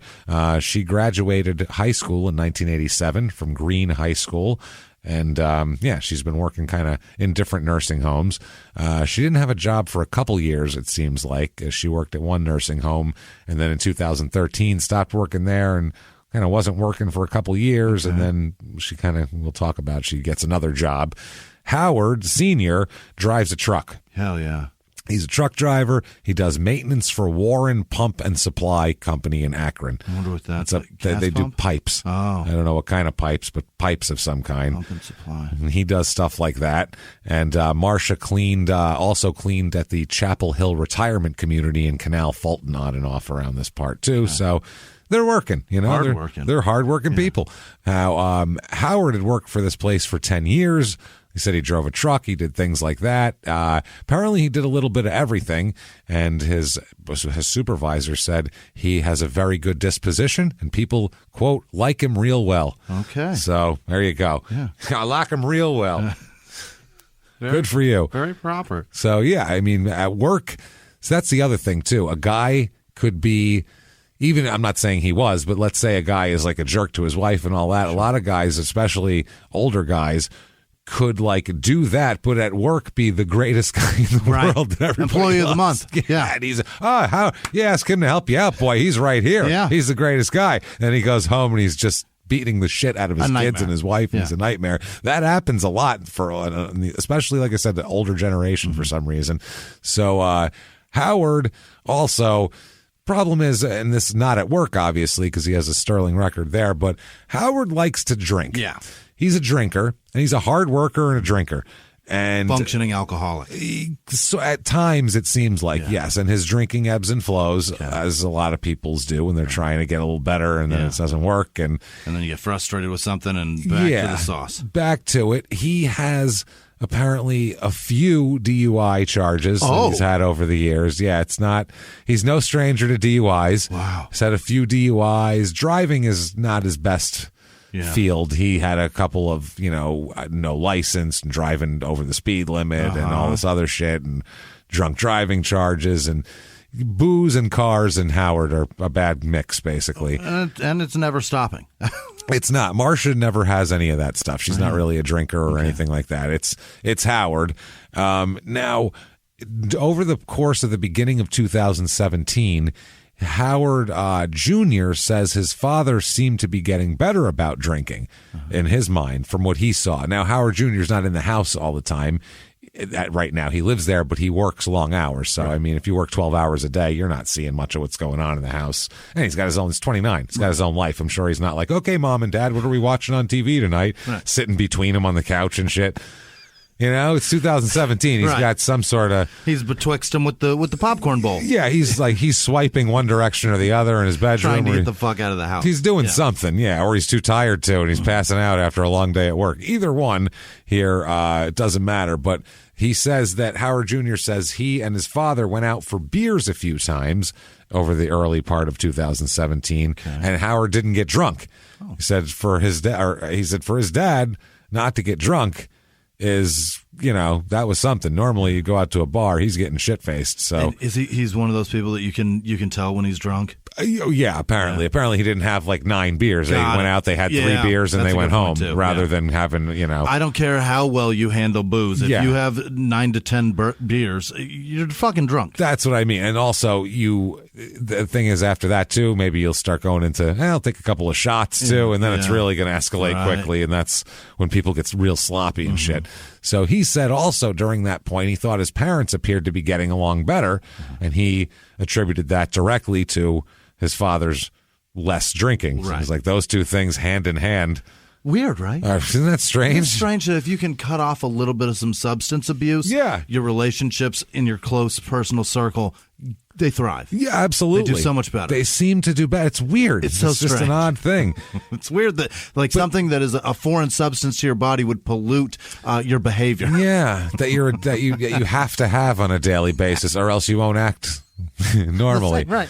It's strange, very strange. To me, from the outside right now, it looks like this isn't anything out of the ordinary. This is, he drinks a little too much, they fight, but it's not like a physical fight that people need to, intervene in or anything like that. They're just not getting along. They have older grown kids. They might have grown apart or something. This is a pretty, average, normal thing that happens here. This is not... feels very, very Midwestern Americana. The kids are here. When the kids are not going to break up, all the kids are there. And once they're out of the house, then they can figure it out. So now, Howard's sister, Laura Lee, she said that her brother struggled with a drinking problem for many, many years. Yeah. And she wasn't sure about the beginning of 2017, but she said in May of 2017, she noticed that he was drinking even more than he usually did. Ever before. At that point, boy. So I don't know if Howard Jr. just wasn't around as much then to realize it, but he said that she said at one point that he got so drunk that that Howard had to call Marcia, his wife, to come pick him up from Howard's brother's house because he was too drunk to drive. Which, hey, you know what? That's growth. Yeah. If you got a guy with a bunch of DUIs, calling for help. Ideally, don't drink while you're out with the car. That would be obviously the best thing to do. But failing that, failing not drinking while you're there, at least if you did drink, you didn't try to drive. So carve the path out in the pre-planning to get there and back without driving. That's the thing. But sometimes you go somewhere, you're like, I'm just going to pop in and say hello, and they have a drink, then a couple drinks, then a couple more drinks, then all of a sudden you're drunk. Yeah. But if you make that phone call, good for you, I'm Howard. Just saying, step in the right direction. Yeah, it's a big deal. Rather he just didn't get shit-faced when he was too irresponsible to have a way home, but better than driving and plowing into a bus full of nuns. So my man, it's fine. Yeah. He says, and she says, Laura Lee says that Marcia was not happy with this at all. Really? Very, very angry, screaming, yelling at him, and not only that, got out of the car to get him and was yelling and screaming and pushed him a few times too, calling him irresponsible and Marcia. She was none too happy with Howard here. So inconvenience, annoying. I don't even know. I mean, we don't know it. That's 23 years. You don't know what builds up in 23 years of, this is like I said, you would almost think, oh, wow, she'll probably be happy that he didn't drive home and get another DUI. Cost us another 10 grand and however much at this point. He's had a few, so maybe jail time for him and whatever that. But apparently it was it got real heated and volatile over that. Now, a neighbor, Bill Channel, old Bill here. Mm-hmm. Here we go. The Channel Lock fortune. That's he is. Yeah. He's part of the Goodriches, and they all lived in the same neighborhood. Those blue grips. The Channel, not the Vices of the Vice Grip fortune, also lived over there. Jonathan Arthur Stanley of the Stanley Tool conglomerate. He also was right down the block. There's a lot of different people. James Worthington Craftsman, I believe, is from this area, if I'm not mistaken. You got to head on over that Makita mansion. It's a beaut. It's the thing they did. I like the artsy, the topiaries. It's very nice. Good job. Good job, Makitas. Ice-T is hired to officiate the Craftsman wedding. The Craftsman. Here we go. Congratulations to Mr. and Mrs. Craftsman. If you don't know what we're talking about from last week, there's an episode of the First 48 that Ice-T narrates, and it's fucking hilarious. He does a great job, first of all, narrating. Everything's very dramatic, but the lead homicide detective's name is Zimmerman, and he calls him Zimmerman the entire time. Detective Zimmerman's got a clue. And you're like, hell yeah, Zimmerman. Fucking deliver it. Makes it Detective Sans teeth seem so much cooler. Oh, that poor Zimmerman. What a weird guy Zimmerman is. He really is. He's got no teeth. He's been in homicide for like 20 years. Yeah. Never married, and has lived in the same apartment for 25 years. Apartment, which is just a strange. What a weird. Not in New York City. No. It's like Tulsa or some shit. Re-upped. Yeah, it's very weird. I will sign another lease. You betcha. Just in a complex. You know what I mean? It's a very strange guy. Zimmerman. But had his name mispronounced by Ice-T. It's pretty cool. So that's pretty damn cool. Pretty cool. I'd like to have him fuck my name up. I want him to read the shouts. Yeah, he'll. Imagine if you gave him Pietragallo. Is he on Cameo? If I just send him the list of people, would he read them? Do you think that's a thing? Probably not. It'll take you so long, sir. Yeah, I don't care how long it takes. You can send him like 10 names. Just pick a cross section. If I buy 10. 7 cameos, will you read all these names? How many cameos will it take, Ice-T? To read 8 minutes of shit. Ice-T, read our names. Come on, T. How many? Anybody with a man on it. I want to hear him stutter. Zimmerman. Oh, shit. What is this? Shit, what is that? Zimmerman. No, Zimmerman. That's Yeah, that's right. So, back to Bill Channel here. He lives across the street from the Eubanks, and he's lived in his home since 1969. Mm-hmm. So he's OG of this neighborhood. Wow. Think about that. He's lived there for 50 goddamn years in this joint. I'm trying to figure out if that's like early success. You did it, you've made it, and stick around, or is that like just settling for what you've got? Maybe he inherited a nice house. Maybe he's happy. Maybe he's happy. Maybe it's the perfect place. Maybe he's jacked. We're not happy people, so we don't understand when someone's like, I'm pretty content. I'm going to hang on to this forever. We'd be like, just go somewhere else, even if it's not better. Just you have to go. You have to move, don't you? So he's lived there. He used to hang out with Howard. He used to be a buddy of Howard back in the day, and he would work on car repairs. They would mess with cars together and stuff. They were good neighbors. But he said late 2000s, like 2008-ish, they stopped hanging out as much because Howard started drinking more and more. And he said that Bill Channel doesn't even drink at all. So he was like, I don't drink, so it was getting... Yeah. You don't want to hang out with the guy who's shit-faced in the garage when you don't even drink. It's less worst. Fun. Yeah, not as much fun. Literally the worst. Yeah, so he said he stopped going over there as much, and eventually they just kind of stopped hanging out. Mm-hmm. He did hear, though, back and forth, and he talks to him a little bit. They just don't hang out. Yeah. He heard that Marcia gave her husband an ultimatum in June of 2017 to quit drinking or get the fuck out of the house. That was it. You either get out or you stop drinking, period. And he said that very shortly after that, Howard just took off and went to Texas. So he was like, he said, that was it. He was drinking. She told him to quit drinking or leave. And next thing you know, he moved to Texas. So apparently he picked booze. Chose the booze. That's what, Bill was like, he chose the booze. 23 years of marriage, and he chose the booze. Quit drinking or leave. And he was like, well, I'm going to get packing. I'm going to take the 6-pack and go to the room. I'll stop and get start jamming my underwear in a Ziploc. Yeah, that's what I'm going to do. Get my secret bottles that I got stashed that you don't know about over here. All right. Grab me a Glad bag, throw these couple of coveralls, and I'm out this house. Yeah. That's it. And so that's about that.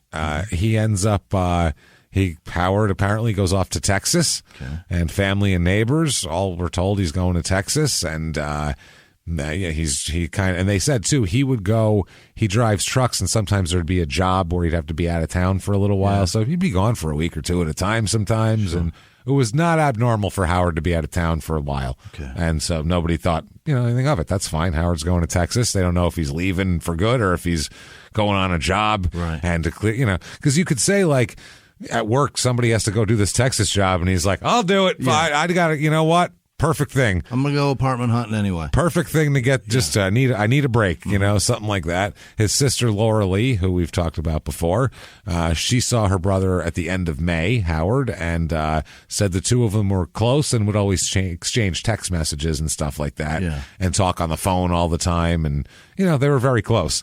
She said that she got a text text from Howard in mid-June, this was after he went to Texas, that said he was going on a road trip to Texas with a friend that he met in rehab. So, and he didn't say whether it was a female friend, a male friend, or whatever. Usually if you're going on a road trip to Texas, I feel like that's with a female friend. That's not usually with a male friend. Sometimes. I don't know. If you've been married 23 years, maybe you just want a dude road to go trip. hang out. Yeah. Well, I mean, but if you're like rehab buddies, you're not really going to get somebody's got to keep an eye on me and keep me from Maybe getting that's drunk. what it is. Who knows? Anyway, the sister said that she texted Howard a few weeks later and asked how he was doing down in Texas and, what's going on with you down there. And she said she got a text back saying, quote, "Man, it sure is hot down here. I'm sweating my balls off working on a painting job."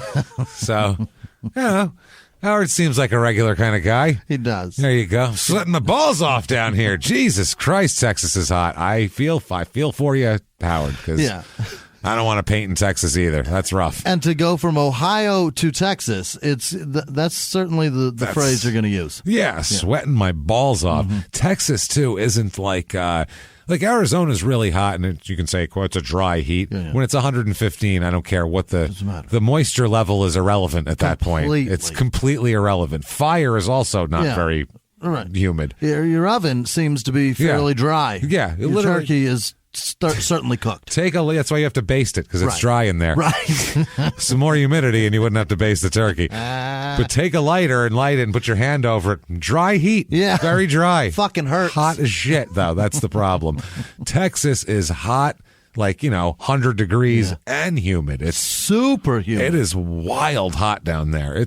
They have remarkably maybe hot. The wildest weather in terms of crazy swing. It's crazy. No, it's 110 and humid. Fucking ice storms. It's an ice storm. It'll be a tornado and a hurricane. It's so weird down there, next to each other overnight. And I guess because it's such a big swath of land, it's got different things going on in different climates all the way around it. It's true, but it's humid over hot and humid in the eastern part of it. Right. In the western part of it, it's a lot drier and more of a desert as we drove through.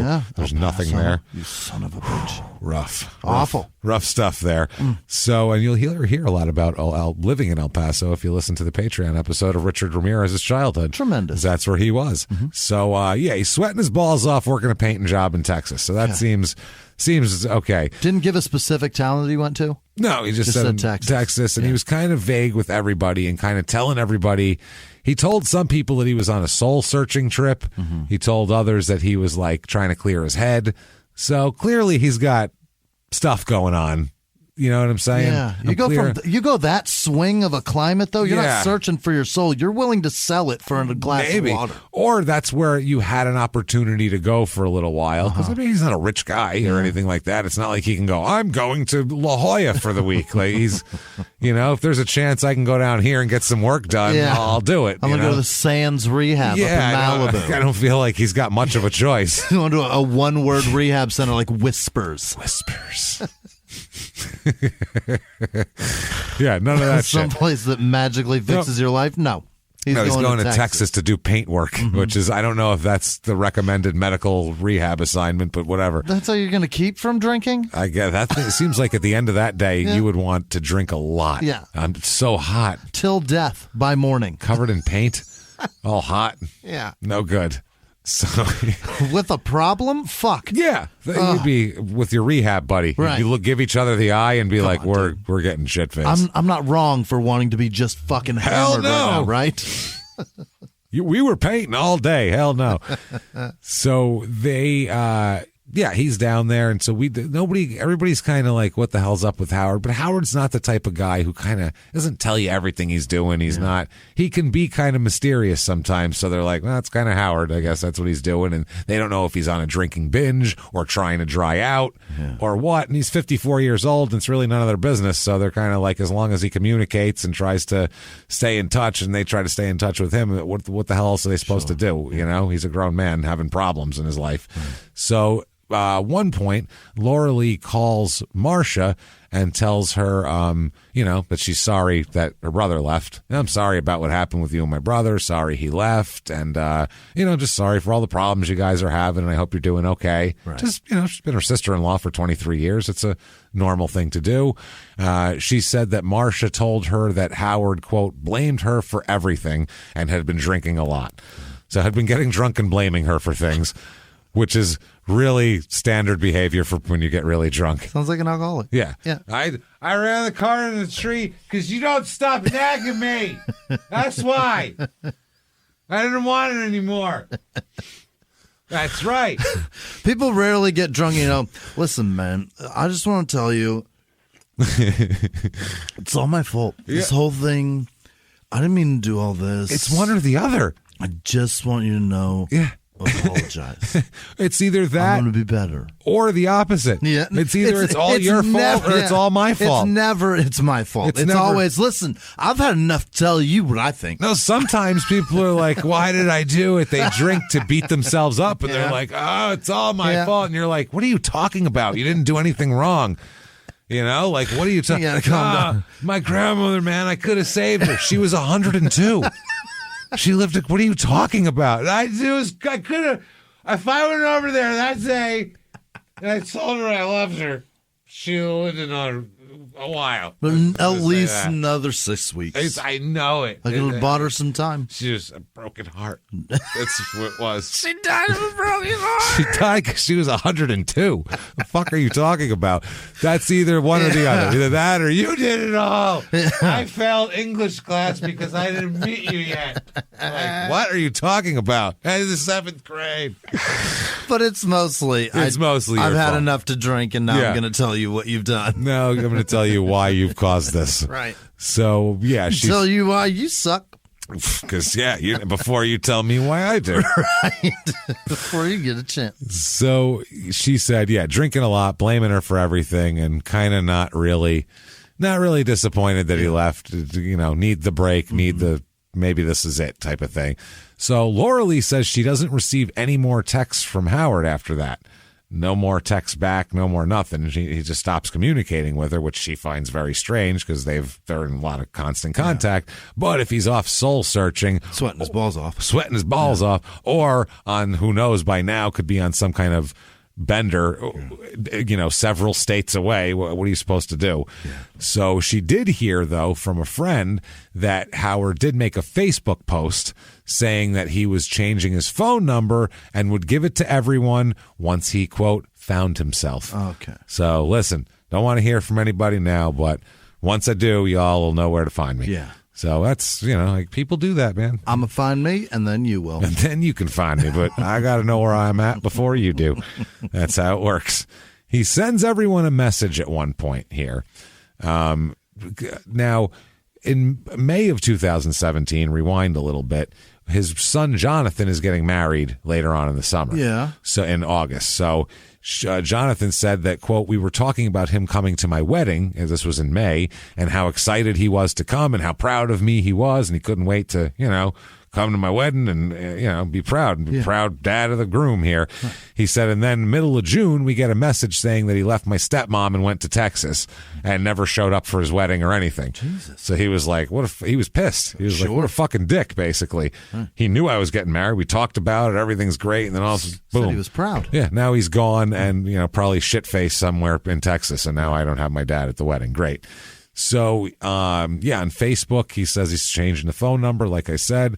He said that he, he just couldn't find himself. It's a tough thing, man, when you can't find yourself. You ever have that? You just need to go to Texas. Never. He posted also on his Facebook account, he said that he was going to Texas, or he was in Texas for a, quote, soul-searching mission. Mm-hmm. He's off on a mission here. Okay. And, he also said that, quote, I will reach out to people when I'm ready to. Please don't try to contact me. I need some time for myself. Oh, Howard. So that's it. He said, I've changed my phone number and will give it out when I am ready. Hope everyone understands, but if not, oh well. Mm-hmm. So he's doing this sort of shit That's now. on you. Yeah, if not, well, then I guess you didn't care about me enough to give me my space. Right. So that's that. Marcia here, she's obviously... nobody can tell whether she is like upset or she's just relieved or whatever. Like, no, she just kind of goes on with her life. In August, we'll talk about she gets a job. Yeah. She's just kind of like, I don't know, he's fucking doing his thing. I'm going to live my life here. So Howard sends a text message to his employer also saying that he quit and requested that he could fill out his paperwork to cash out his pension. Okay. So he's like, I'm done. Fuck you. I'm out. And this is 10 years he's been working there. Everyone likes him real well, as we heard. Right. And then, so he's, and then there was another Facebook post that he posted, to Marcia's profile saying that he missed her. Oh. So there was that. That's one of the last Facebook posts he makes. From there, then he saying, I miss you, to her Facebook post profile. So, he said that also Joshua, his one son, said he would receive text messages periodically. He said, quote, we would get messages from Marcia that he was okay and doing good in the hurricane, because when the hurricane came through then. We got later ones, September time frame, saying that he's moving up north, but he'd be staying in Indiana. Okay. So from September, that's what they hear from him. He'll be leaving Texas soon, but he's not going to be coming all the way to Ohio. Yeah. He'll be in Indiana. But so he's still, I don't know, soul searching. He didn't find what he wanted in Texas in a paint bucket. So perhaps it washed away. We'll head on up the Mississippi and see if we can find it there. So he said, Joshua said he got another message that came in saying his dad told him he got a new phone number and he would call him once he cleared his head. So this wasn't like a group one. This was specifically to Joshua. And Joshua said, quote, it seemed like he wanted to be on his own. Just didn't care. And he said that he and his brothers were going through some of their own shit at the time because their mother just died. Not Marcia, their mother. Yeah, his first wife. His first wife. So, they said at that point they were way more worried about their mother dying than their father off on some soul-searching mission. It's like, whatever, fuck him. This is important. She's actually dead, not just sad and, having to drink while painting in Texas. You know what I'm saying? So he says, quote, during that time, my mom just passed. We have different mothers. I didn't have time to worry about my dad, I guess you could say. I had my mom's stuff to attend to as well. That's the other thing, too, if he had to deal with legal things and all that, funerals and all that sort of shit. She passed away in October after being diagnosed with stage 4 breast cancer, the mother. So, that's tough. He says that, he just... he figured his dad was just doing his thing off somewhere and kind of forgot about it after his mom died. In August, Marcia's just kind of moving on. She gets a job. She works at a nursing home there. And, just there you go. She's getting a job.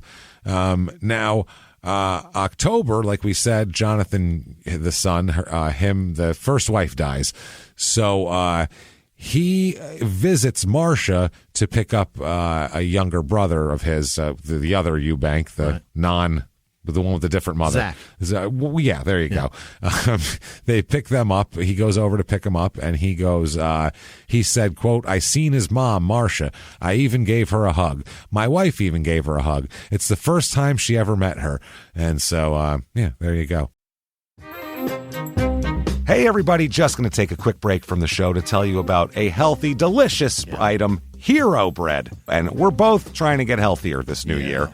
Jimmy had a eye-opening doctor's appointment and things like that. So we're trying to get healthier, and I'm telling you right now, this Hero bread is a good step in this direction. It's delicious, and it is really good for you, and it's really excellent. They have the sliced bread is good, the bagels, the tortillas. I know you've been they're terrific. Ranting about the tortillas. They're so good. With Hero bread, you can focus on your health goals and still indulge in the soft, fluffy experience you love, but guilt-free. I really love the little Hawaiian rolls, too. Yeah.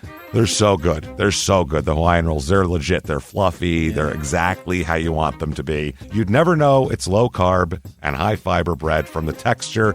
You get the soft, fluffy experience you know and love with your savory breakfast sandwich, late-night grilled cheese, Taco Tuesday. Do it. No compromises, just flavor, ultra-low net carbs, 0 grams of sugar, high in fiber.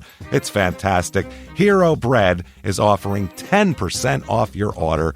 Go to hero.co and use the code SmallTownMurder at checkout. That's SmallTownMurder at HERO.co. And now back to the show. Hey everybody, just going to take a quick break from the show to tell you a little bit about Sono Bello. You know, the most known secret with celebrities and influencers and all these famous people is so many of them have had lipo. They've had lipo, whether it's a little touch-up here or a total makeover. Yeah. Nobody has a perfect body. That's the thing. No. They may look like it on TV, but there's things that help that. Absolutely.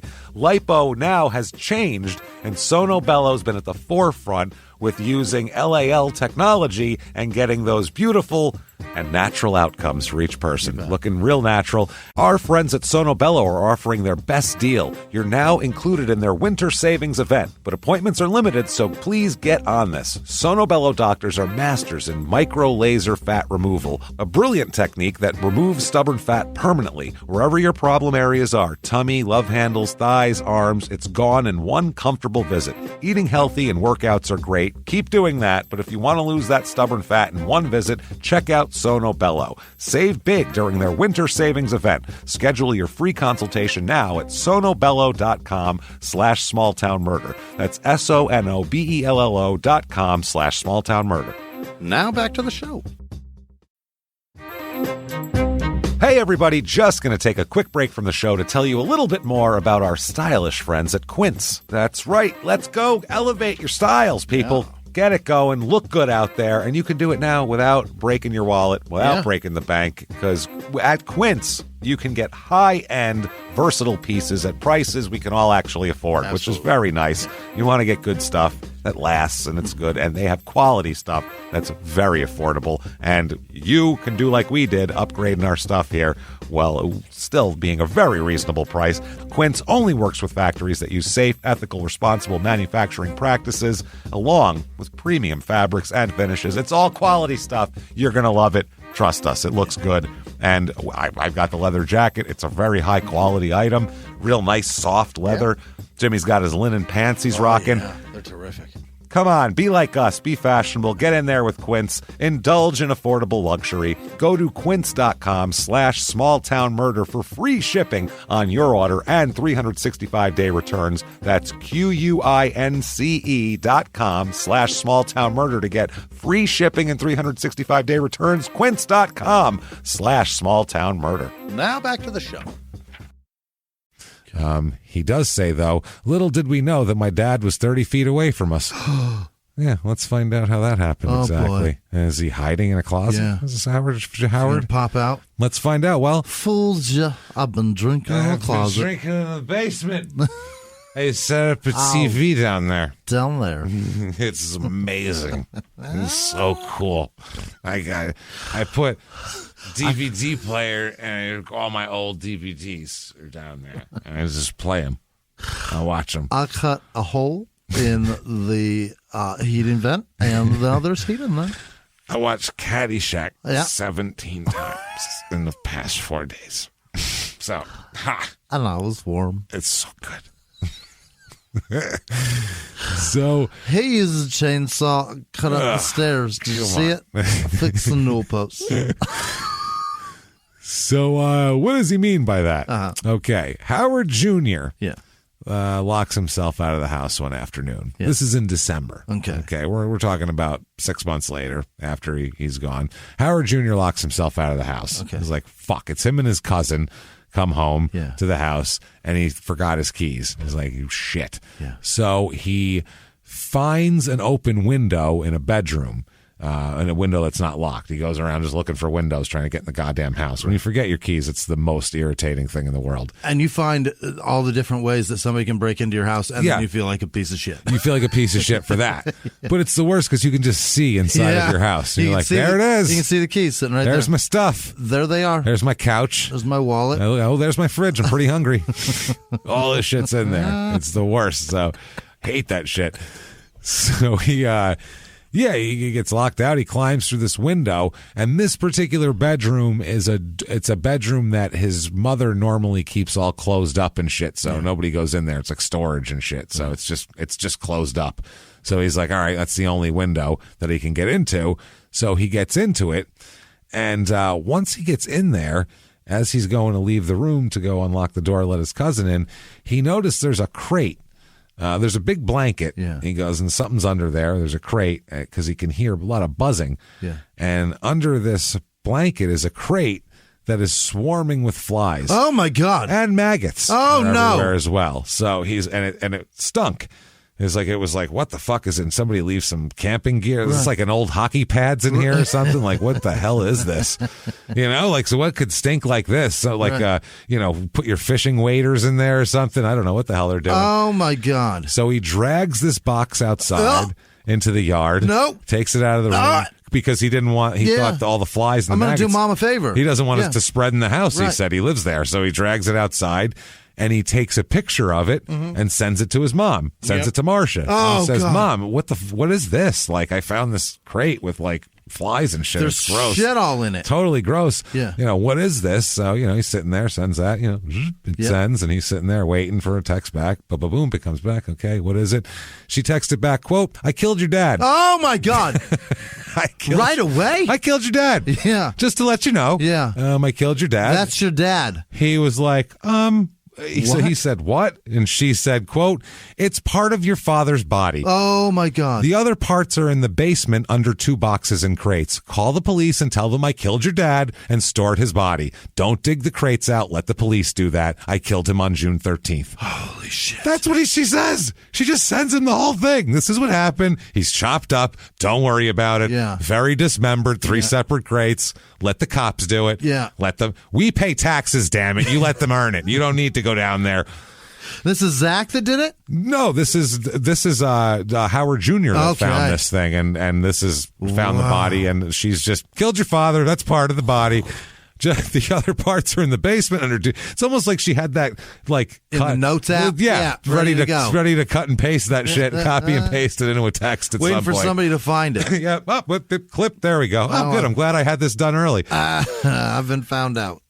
So Howard is beside himself, as shocked, you can imagine. Yeah. Probably horrified. It's his father, for fuck's sake. I mean, even if you're having problems with your dad, if your dad's an alcoholic, you don't want him to be chopped up in crates in your house by far. I mean, wow. He did love his father. He was not a terrible person that people didn't like. Like he was running around beating the shit out of his kids or something. It wasn't him that. So she is a bad criminal. Not great at all. So and also for him, he's the one who had to find that, which has, I mean, no one wants that, man. I feel bad for Howard.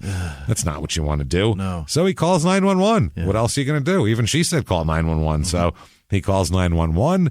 He tells the dispatcher that, hi. Yeah. My mother killed my father. Yeah. I found part of the body. And she killed him on, let me check, June 13th. Yeah. She said so. She literally, he says that in the actual, I heard the 911 call, and he said, quote, I just found out my mom killed my dad, and I found the pieces of his body in the house. And then they, asked what the address was and a couple of questions, and he said, I found the crate. And she said there's other parts in the basement. I have the text message she sent me. She said he did it. She said she did it on June 13th. So this is, 6 months later. Wow. Which is absolutely fucking bonkers. The dispatcher says, quote, she texted you this? She what? Like, for real? Is she that terrible at killing people and hiding it that she texted you this? How'd you crack the case? What alluring thing did you do? I said I found maggots. She a good cop, bad cop, or what'd you do? Why? She texted and told me. So I said, "What's this?" She said, "Everything." Yeah, oh my God. There's more down in the basement, actually. She said she did it on June 13th, and there's other parts in the basement. We climbed through the window of an upstairs room. He says, me and my cousin came home. Yeah. We climbed through the window, and I found this crate under these blankets. And Gross. he explains it, and he goes, there's maggots everywhere. And the dispatcher's very, very calm. Okay, address, this, that. Okay, she said that. All right. He goes, she texted me the confession. And he goes, all right. She texted you this? All right. Right. Very good. Well, rather than, holy shit, for real? Even if I heard a bunch of shit every day, if someone called in with that one, I climbed through, and part of my dad's in this crate. My mom said there's more in the basement, and I would be like, get the fuck out of here, for real? How long did she go? 6 months? We would have the most fun on 911. Yeah. Except if someone needed help. Right. How many episodes of this have we done? And every week I'm still shocked. It would be years of 911 before I'd have that. Oh, really? Okay. Someone called, you'd go, oh my God. What, is that bad? Am I going to die? 911, shock the shit out of me. That doesn't sound good. Yeah. 911, let's fucking hear it. Let it fly. What's your grossness? 911, how gross is it? There you go. Depravity Prime. What do you got? So, overnight delivery. Overnight depravity delivery to your house. Oh, my God. So the dispatcher next asks, pray tell, where might your mom be now? Depravazon. Depravazon Prime. Depravazon Prime. How can I help you? Pray tell, where could your mother be now? Because I have a feeling when, people get there, they're probably going to want to talk to her, I would assume. They won't want to talk to you as much at that point. Right. Probably be moving on to talking to your mom about, the actual murder. Yeah.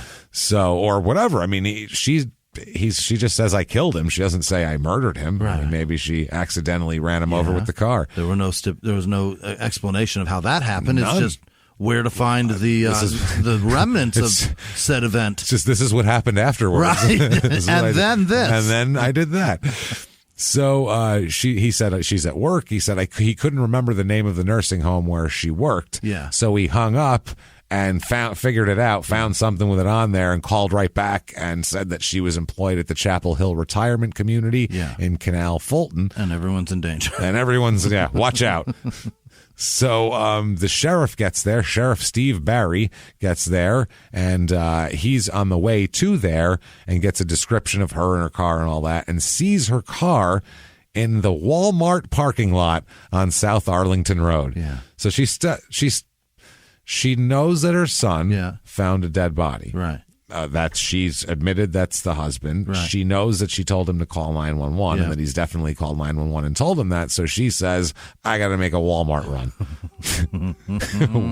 That's an odd series of events. Perhaps she knows that jail is uncomfortable and needs to get those 2 towels. Those 2 towels that they talk about all the time in the jail reviews for the Patreon. Yeah, absolutely. Shit, I need 2 towels. I'm going to be in a holding cell for a while. I'm going to need to get comfortable. This is rough. I need to bring quarters for the phone.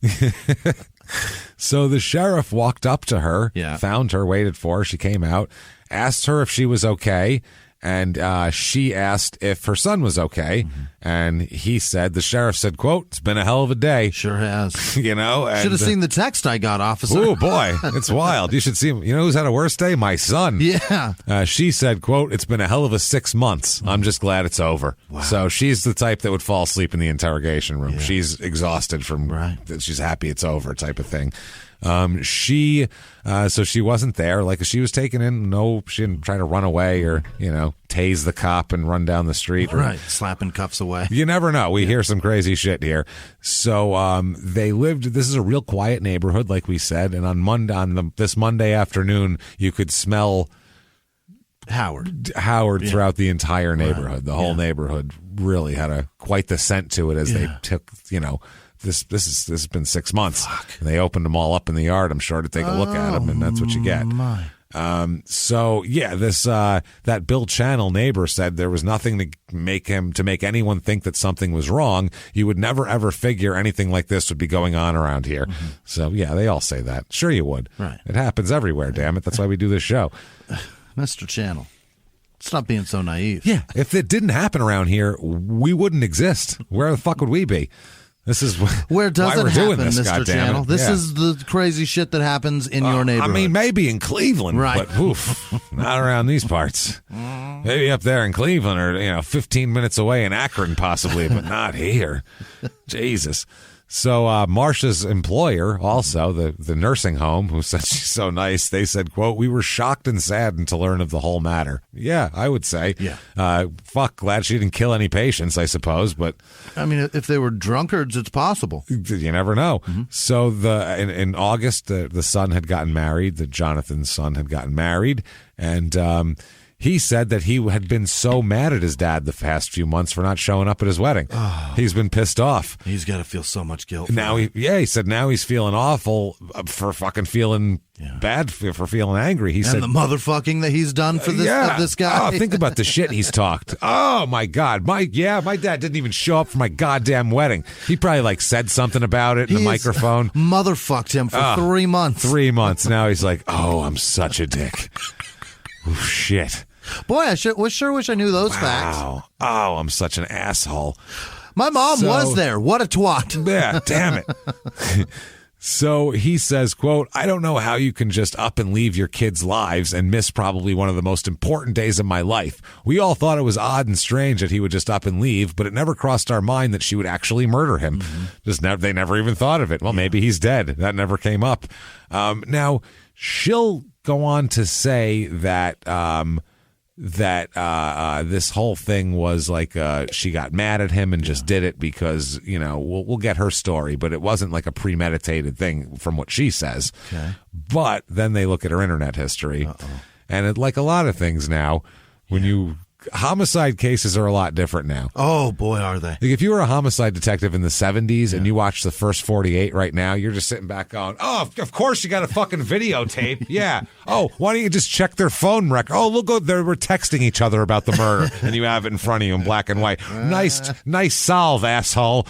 You know what I mean? Hell of a set of police work. That ain't police work. I had to beat someone with a phone book to give me information, you fucking idiot. I had to check the consistency of dog shit. Yeah, that's what with my hands. With my fingers. Run it through my fingers. They didn't even make rubber gloves for us. You just go, well, let's check for videotape. And you go to each business around wherever the person got shot and check for video. Let me see the Ring doorbell. Did anyone post a Facebook Live of this while they were fucking dancing at a party next to the victim? Let's find that out. I just watched the episode 2 hours ago. Yeah. In hour 46 of the countdown. Yeah. An hour and 45 minutes into this investigation, they're watching a video. Oh, there he is leaving the parking lot. Clearly, it's him. Just watching the murder. Oh, there's our suspect. Yeah, this is way different from I wonder what happened. Right. So now they do get an easy here. They find that her Facebook page didn't have any recent posts about her family or any things like that. Mainly showed updates with online games she was playing. She's the person who posts all the updates on Facebook of her game like anyone cares. I got 3 new sheep today. Oh, hey, look at you. The last post was made on June 10th, which is 3 days before the murder. Yeah. Among the games she liked to play was Criminal Case, which I feel like is like a hunt-a-killer kind of a game. Yeah. With a post she made about the game in the last December, a year earlier, saying, quote, "New murder. Can you catch the killer?"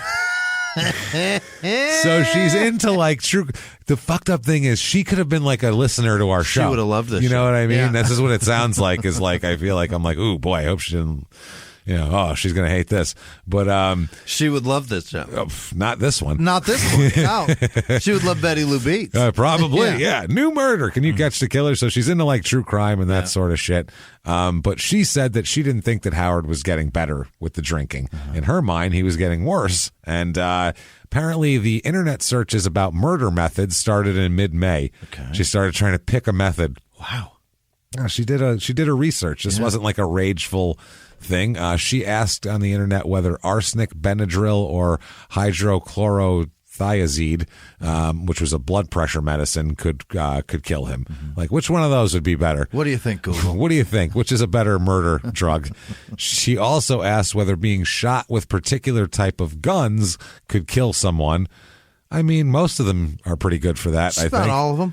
Pretty much all of them are pretty good. I mean, they're depends on the spot. They're made pretty much to do that. Pretty much killing machines. That's like saying which spoon is best to eat cereal with. Well, probably most of them will do the trick. I mean, it's up to your preference, really. They deeper, wider. Weren't invented to build the railroad. No, so I think you can probably just say any of them will work. That's what they do. And she also searched for where to buy nicotine poison. Oh, I don't know how the hell she was going to do that. Oh, nicotine is a paralyzing agent. Yeah. So I wonder if she was going to try to get a ton of it, and maybe he was a smoker, and they shock the most system. Most people wouldn't check for nicotine in a system. I don't know if that's in the normal the test pattern if someone's has an unexplained death. She said, quote, "Can a ball-peen hammer kill you if it hits you in the temple?" Well, she went everything from like I can drug him to what type of guns work. Maybe I'll just bash him with a ball-peen hammer. She's running the fucking gamut here. And what she wants is it to be fast and easy. Because she doesn't want to have to struggle with this drunk. Well, that's the thing. Who the hell wants to? Murder is usually not like, how can I? She's not going to pick like a piano wire and have to struggle with him. Probably. It's fascinating though. Dear Google. Dear Google, can a ball-peen hammer kill you if it hits you in the temple? She might as well have said, "Can I kill Howard with a ball-peen hammer in the temple, do you think? Do you think Howard will die from this?" Marcia, if you hit him a shitload of times in the temple, it's probably going to do it. If you hit him enough in the temple with most any object, he's probably going to kill him eventually, I would say. It'll work if you really want to put some oomph into it. She also Googled how to kill someone quickly with chemicals. There you go. Which is very Yahtzee. There you go. She wants it over fast. And this is a good one. What kind of ether will knock someone out? She's even willing to chloroform. That's what I mean. Just for one smack to the temple. She's like, oh, that one movie I saw. Maybe if I put that like a rag in front of his face and he goes, and then he just passes out to the floor. Then I can bash his temple in with a ball-peen hammer. She's seen Who's Harry Crumb. Yeah, that's way too many times. So these are what the things she's been searching. So her sudden, I've had enough. I've suffered 23 years of abuse is what she says. And then it's kind of like, well, you kind of researched how to murder him for a month. So you could have maybe spent that month leaving or packing something. Movers. That we're not going to say that's what you do when you're abused. And we get it. We know the whole thing. But certainly not easy. You don't spend a month planning a murder. You can't do that. That's not the same. That's when it's not this. Yeah, it's not the same anymore. You're leaving. Yeah, that's for sure. Yeah, it's different. It's not the same. We'll put it that way. And also she had some resources also that a lot of people don't have. Right. So that's the other thing too. She has family. She has sons. She has a job. Yeah. She's got things in her favor for that. Like we said, I don't know, psychologically or whatever. There are a lot of those cyclical abuse situations where she doesn't have a job, and that's strategic. Yes. He keeps her from working to keep her ass there. Absolutely. That's fucking horrifying. That is horrifying. They also, the Summit County Sheriff said, quote, "We believe we have all the tools as well as the actual murder weapon." Yeah. All the tools because she had to figure out a way to get him in pieces. Right. That's not something she does on a daily basis. She used his own tools? Probably, yeah. What does he have, this asshole, buying tools all this goddamn time? She is being held at the Summit County Jail on $1 million bond. And the prosecutors have provided the defense with 30 pieces of evidence, including, interviews, DVDs of her interviews and all that. Said the medical report is expected also, and her lawyer said this will take some time to digest. Imagine getting this dumped on your lap. Oh, my. Shit. Because she, in her initial arrangements, she said she does not have resources for an attorney, so they appoint her an attorney, and this Pierce guy comes in, and he's like, blah, blah, blah. I got a lot of reading to do. Is that maggots? Oh boy. That's shit. That's maggots. And there's another one with the same amount in it? It's in the basement too. Oh, Jesus God. Christ. So why did she do this? That is burning. She claims that she killed him after suffering more than 2 decades of mental and physical abuse by a husband who got mean when he was drunk. Okay. That's what she claims. She tells detectives he was an abusive drunk and she only stayed with him because of the children. She said that at one point, because they said, give us examples of physical abuse, and she said her husband banged her head on the floor when the youngest, the Howard that's 29 now, was a baby. Okay. And she said that or not that 29, he was younger, but she said the abuse got worse through the years, and when Howard hit her, she would hit him back. So she started saying they started just physically fighting after a while. But like I said, nobody else, that didn't happen around the kids. Yeah, it didn't happen around the kids. And who knows? I mean, they might have hid that from the kids. They might have not done that when the kids are... Entirely possible. If the kids are grown and out of the house, who knows? They could be alone a lot. They did say Dad's an asshole. They said, oh, he's definitely an asshole for sure. Yeah. So when they asked her why she kept the remains, the sheriff said, quote, I can't really go into that. She explained to detectives her reasons, and that was the reason. She said that she killed him. She dismembered him. The medical examiner was in the process of positively identifying all the remains, making sure that was the only body there. It was just all parts. Due to the composition and condition of the body, this process will take additional time, they said.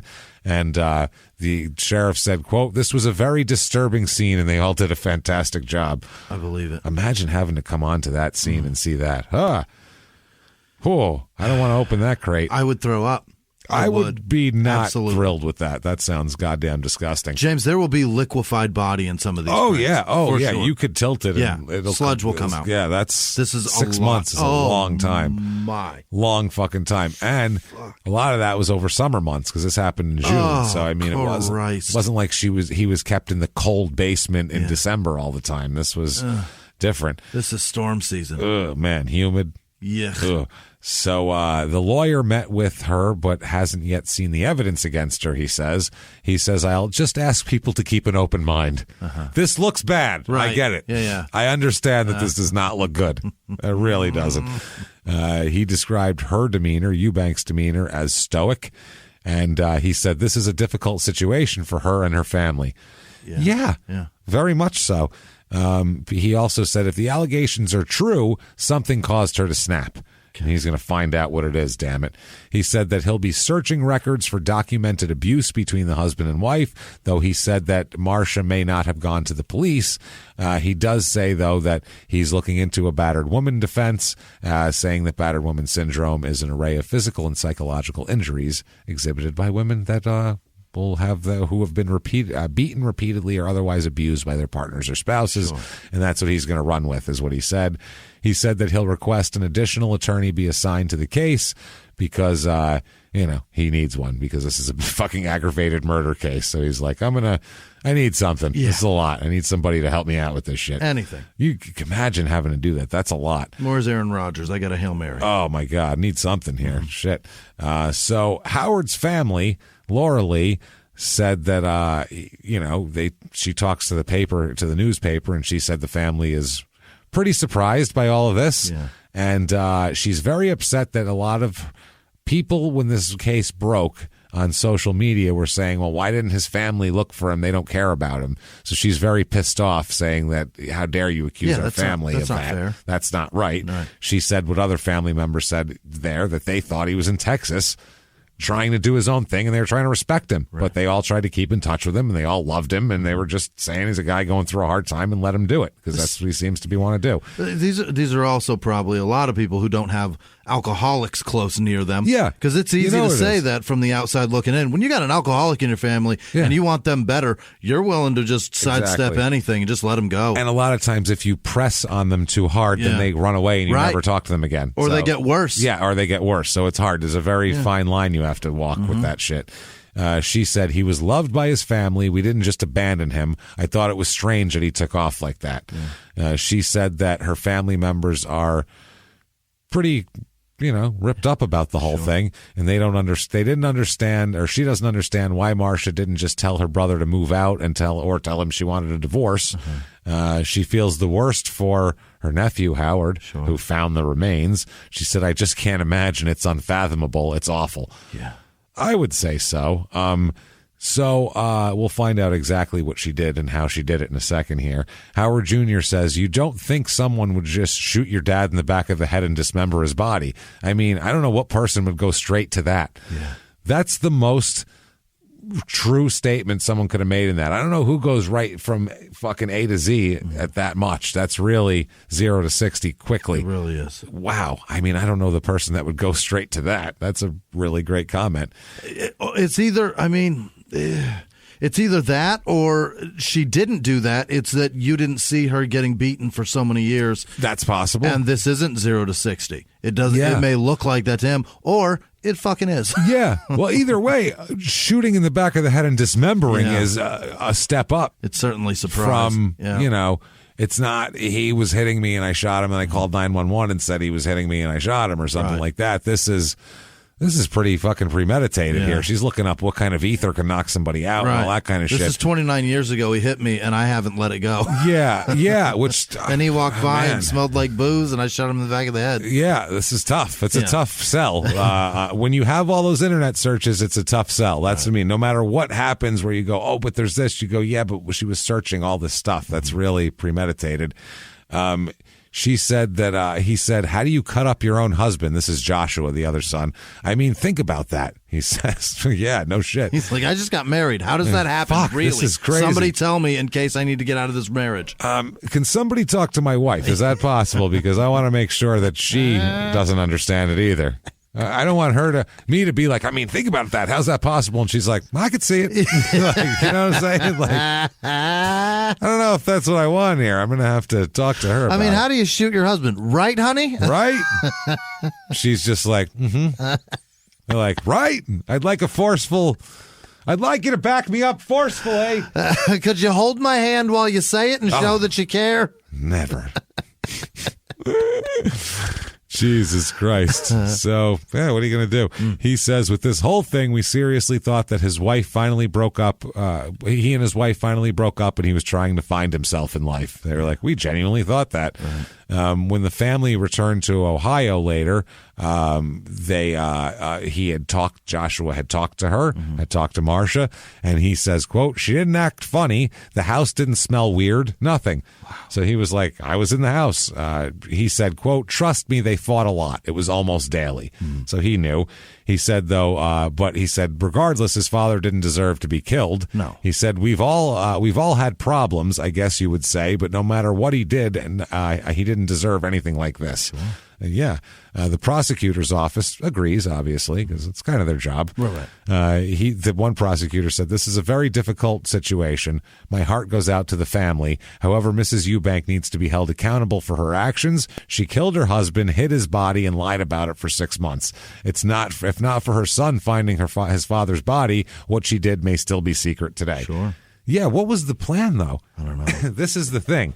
Okay, I get this, and I'm going to go through exactly what she did in a timeline here. But what was the plan? Okay, I dismembered him. He's in crates. He's in the house. Yeah. Then what? Eventually, it's just not going to turn to dust. Yeah. It's not a mummy. Like, what did she think was going to happen to this? How was this eventually going to go away? Right. Is my point. It's not a compact presario that you download a shitload of LimeWire with, and you can just put it in a closet and be like, well, forget that doesn't work anymore. That's garbage. Yeah, I guess fuck that. You can't do that. Away. No, I don't know what.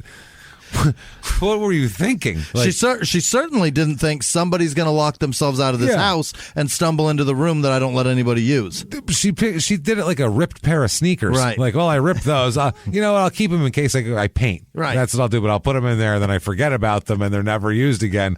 That's how she treated him, like a ripped pair of sneakers. Those sneakers, you can just go, oh yeah, I forgot about these, and then throw them out.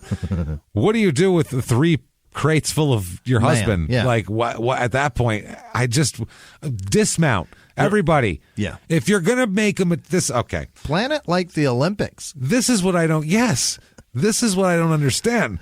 I get if it was a spur of the moment thing. That would be one thing where she didn't have a plan to dispose of the body because she didn't have a plan to kill the person in the first place. But when you research for a month, what kind of ether can a ball peen hammer in the right spot kill about? How about how to dispose of human body? Where do they go back to the earth? Yeah, where I know where babies come from. Where do corpses go? You know what I'm saying? I know half of this. Where's the other half of this shit? Because I'm confused.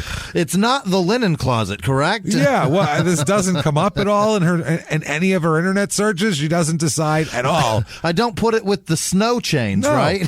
In the fucking basement? She, as we'll find out, she just put all of her effort into how to actually make him die. And then once he was dead, she went, oh, fuck, I didn't think I had this far. I wonder if Google has the answer to this. Yeah, that's what maybe she just assumed they didn't. Maybe, or she's like, "Ooh, that looks really bad." Yeah, I get what kind of ether can kill a person or shit, but I mean, if I say how do you dispose of a dead body, I'll be on a list, right? I'm sure everybody searches can you kill or which ways are best how do to you kill. do it? Maybe but anybody that searches where does the dead body go, those people are on a list. They're probably someone's going to knock on their door. They know their IP addresses. Definitely. So June 9th is when she acquired a gun. She killed him on the 13th. Wow. She acquired a gun June 9th. She said she bought the .22 caliber handgun online. Yeah. All of this, by the way, is online purchases, which is convenient. Don't get Depravity Prime. We get it. It's convenient, but also leaves quite the trail of everything. It comes off of your card, is delivered directly to your house. Fuck a paper trail. It's this double. Is way worse than a paper trail. Yeah, you can't even say someone stole my card and bought it because it got delivered to your house, and then your Ring doorbell got a picture of you picking it up and bringing it inside. So it's yours. Motherfucker, you did it. And then you simply save, caught you loading the weapon. Yeah, caught you loading it outside, staring at it, watching the sun glisten off the barrel. It's all there. Taking a couple practice shots in your driveway. Pretending to be one of the Charlie's Angels with the pose and doing the thing. We all saw it. It's embarrassing, yes, but we saw it. You said, are you talking to me into your Ring doorbell? I saw you do it. What do you expect us to do but arrest you? Clearly. Holy shit. So she bought that on June 9th. She says to protect herself from Howard because he was drinking more and more. That's what she told detectives. She said she hid it in the bedroom drawer, and it was just there just in case. It was good for her to feel secure that she could go in there and grab it. 5 days later, she said she woke up at 4:45 a.m. And which that sounds terrible, I must say. It's a bad time to wake up. To make coffee for her son and for Howard before they went to work. Okay. So, she said her husband woke up at 5:45 a.m. and had some coffee and a cigarette. See, nicotine poisoning? There you go. She's thinking, they'll never know because he smokes, so they won't check for nicotine. That's her thought. And that is so delicious. Yeah, that's not bad. Coffee and a cigarette. A 5:45 coffee and cigarette. That's a good one. That's a good one. So Marcia tells detectives that she and Howard started arguing and that she went into the bedroom, grabbed the gun, and waited. She said she planned to kill herself in front of him. That was the plan. Like, this is what you made me do. Type of thing, which is the worst punishment? Which is... to me, it's way crazier to do that. Yeah. You know what I mean? It's fucked. It's way more like, whoa. Yeah. But make him live with watching me die. Yeah. Or I understand it less than killing. I get the urge to kill someone. Not that you're going to follow through, but I get to go, man, life would be so much better if that person was fucking dead. Yeah. I wish it would happen, and then you move on to, I want lunch now, and what do? You don't actually do it. That's the point. Do a couple Hail Marys for a bus to hit him on the way out, but whatever. That's it, but you don't actually, plan to do it yourself and start doing internet searches. But to say, I'm going to kill myself in front of him, that's what she claims. You know what she should be celebrating? How do you celebrate, how she should be Googling, how do you celebrate somebody's untimely demise? Yeah, how does that? In the event that man dies, how should I really celebrate him going out? That's the thing. We can have a funeral, but afterwards, is it festive? Do I do a trip? Do I buy a nice bikini? Do we play like Earth, Wind, and Fire and what do we do? Like much better Google. Yeah, this is a good one. So she says that they started arguing. She went into the room, grabbed the gun, planned to kill herself in front of him. But she said he started calling her what she called extremely offensive names. Yeah. He started calling her shit. So she said instead of killing herself, she decided to go into the office where Howard sat at his computer and shot him in the back of the head. That's his plan. That's her plan. You know what? Never mind myself. Yeah. He called me a bitch. I'm going to shoot him instead. So, whatever. He slumped over his computer and died, is what she said. He shot her, and she shot him in the back of the fucking head with a .22. That'll happen. Yeah, it bounces around in there. That's how it goes. Not great. She says, quote, I was tired of being belittled and yelled at, and something in my head snapped. I should have died that morning, but he started yelling at me like he always did. I couldn't take it anymore. She told prosecutors that she planned to turn herself in right then. She's like, I better turn myself in. But then she panicked, she said, and instead just dragged his body into a closet. That was her first course of action. Dragged the body into the closet, left Howard's body in the closet for 8 days. Whoa. 8 days. Just like, well, that's not an issue. I guess I'll make dinner now. There's nothing in my closet. Nothing in my closet. Gonna do the dishes. I'm going to make 8 dinners. 8 dinners. Just, how do you just ignore that? Well, I guess there's nothing in my closet, so I'll go to bed now. I like everything you do. You'd have to be like, oh my God. I'm clear to go to the store. Nothing's in my closet. It's fine. That's unbelievable. 8 fucking days. But then after 8 days, he's starting to get ripe. Yeah. It's summertime. It's 8 days. There's going to be some things happening. So she said, I should probably dismember him. That's literally what she said to herself. I should probably cut him in pieces. That would be better for this. So she used an electric circular saw. And my God. And a grinder. You know the grinders? Yeah, it's a little wheel. Yeah, little hand wheel. Yeah, that you cut little metal pieces and shit off. That throws shit everywhere. Everywhere. It throws sparks at you cut a nail before? Oh, yeah. It's a fountain of fucking sparks. The rubber on my floor right here, I have these mats in the studio. You cut that with this grinder? Yeah, it was cut with a grinder. Josh did to cut the vent hole out and all that shit. And there was flaming balls of rubber flying everywhere. Like they were on fire from how fucking crazy this thing is. Those things go so fast, and it's not even sharp. You can touch the edge. Oh, yeah. It's not sharp. It's the speed that it's going. Right. It's just the RPMs. It's wild. 3,000 RPMs, cutting into a body. Just flinging shit. And an electric circular saw, which also flings it's got shit teeth, like crazy. but it still throws. And also 2 hand saws as well for things that were a little She just got... because the grinder only goes, a 1/2-inch deep. Maybe that was for bones probably. When she couldn't get through a bone, she'd probably zip it. Oh, gross. The smell. A circular saw would probably work for that, right? Yeah, depending on how deep it is and how big the saw is. Thigh bone is pretty strong. Yeah. You know what I mean? I don't know if you can cut that, but a grinder, I've seen it take a piece of rebar and knock it right off like it's nothing. Wild. So it's pretty interesting. She got the heavy-duty tools out. And then basically cut him up into a shitload of pieces, as many indoors. as she could. Oh, yeah, indoors. This is all indoors. She divided them up. You know how she stored them? No. When I said crate, that's what the son called it. But milk crates? You would think of like a wooden crate, like a shipping crate from like the 40s or something like that would be taken off a pickup or a semi with a lid on it. That you have to get a crowbar to pop off. Yeah. No. It's like the Rubbermaid like storage totes, like I have, like I used to move. The 2 clips on either end, clips on the side, or just the one. Sometimes it just pop down there. Sometimes they have little wheels on the bottom. Sometimes they have the little things on the top that like fold into each other. Yeah, exactly. Some of those. That's what she used. Like what you would store crafting supplies in. You know what I'm saying? Storing things like a mother does. Like you'd store like school projects and yarn and shit in there. Or you can store the ones that you got an A on. Your husband's dismembered body. Either or. Shit. No worries. Wow, that is something else, man. So 3 of those. Everything that she did this with, you can buy at Walmart. Yeah, or Amazon, because that's what she was doing. Just order it. She ordered the gun online. Wait till you hear what she does in a second here. All right. So this is wild. Yeah, this is like she was at Walmart. Yeah. Had some. She just had those in the basement, probably. Oh. Those things that the Christmas decorations are in. Right. I'll dump out the lights and all the bulbs. They're all burned out anyway. Fuck it. They're all tangled. I'm not going to spend time with that. So she put one in the bedroom. The bedroom that she put it in was the one that he used as an office that she killed him in. Okay. So that was the one that was an office. And when he left, she just started using it as storage. That's how it worked. And then she put the other 2 in the basement. Why she chose to put them in 2 separate spots, I could not begin to tell you. That's up to her. Why you would do that.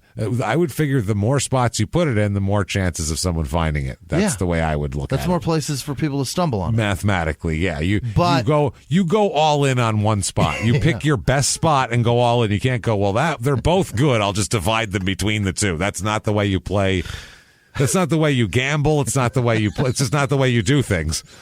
You know what I'm saying? Perhaps, though, she put 2 in the basement because those 2 crates were full of something already in the basement. Yeah. You know what I mean? That's true. If somebody goes down there, those are those 2 crates, and just wanders out. Maybe. Yeah, maybe. But I mean, an extra crate, who's going to notice that? You know, like I would. Well, she got a 3rd one. Yeah, who cares? It's all basement storage. I don't know what the hell Sarah's got down there. She could have bodies in our basement right now. I don't know. Next to like the mixer. I'm not sure what those boxes are. I really don't know. So it's possible. I'll have to ask her after this. So, yeah, she did that. She, wow. She said the whole process of cutting him up took a whole day. It was a real process. Yeah. She said the electric saw burnt out. She burnt out a fucking circular saw trying to do this. That's why she went to the grinder. What if? And the hand saws. What if she just doesn't know her way around a part? Yeah. And the battery just died. That's possible. It was plugged in. Oh, it was It's electric. Oh, man. It's not a battery operated. It's a fucking electric circular saw she burned out. And she burned the motor out of it. So, yeah, she was trying to go through probably. That's why she got the grinder. But she got the grinder. And the grinder doesn't go deep enough. Yeah. She got the hand saws. So, yeah. Oh my hand God. saw through the decomposing flesh, and then you angle grinder through a fucking. And as she's cutting him up, she's calling him a cheap bastard for getting the cheap part, or you the son of a bitch with your cheap blade. She said she threw that one away, the circular saw, because I mean it's useless now. Yeah, it's true. She put the other tools back in the garage like nothing happened, because why not? So mid-June, June 18th to be exact. This is 5 days after the murder.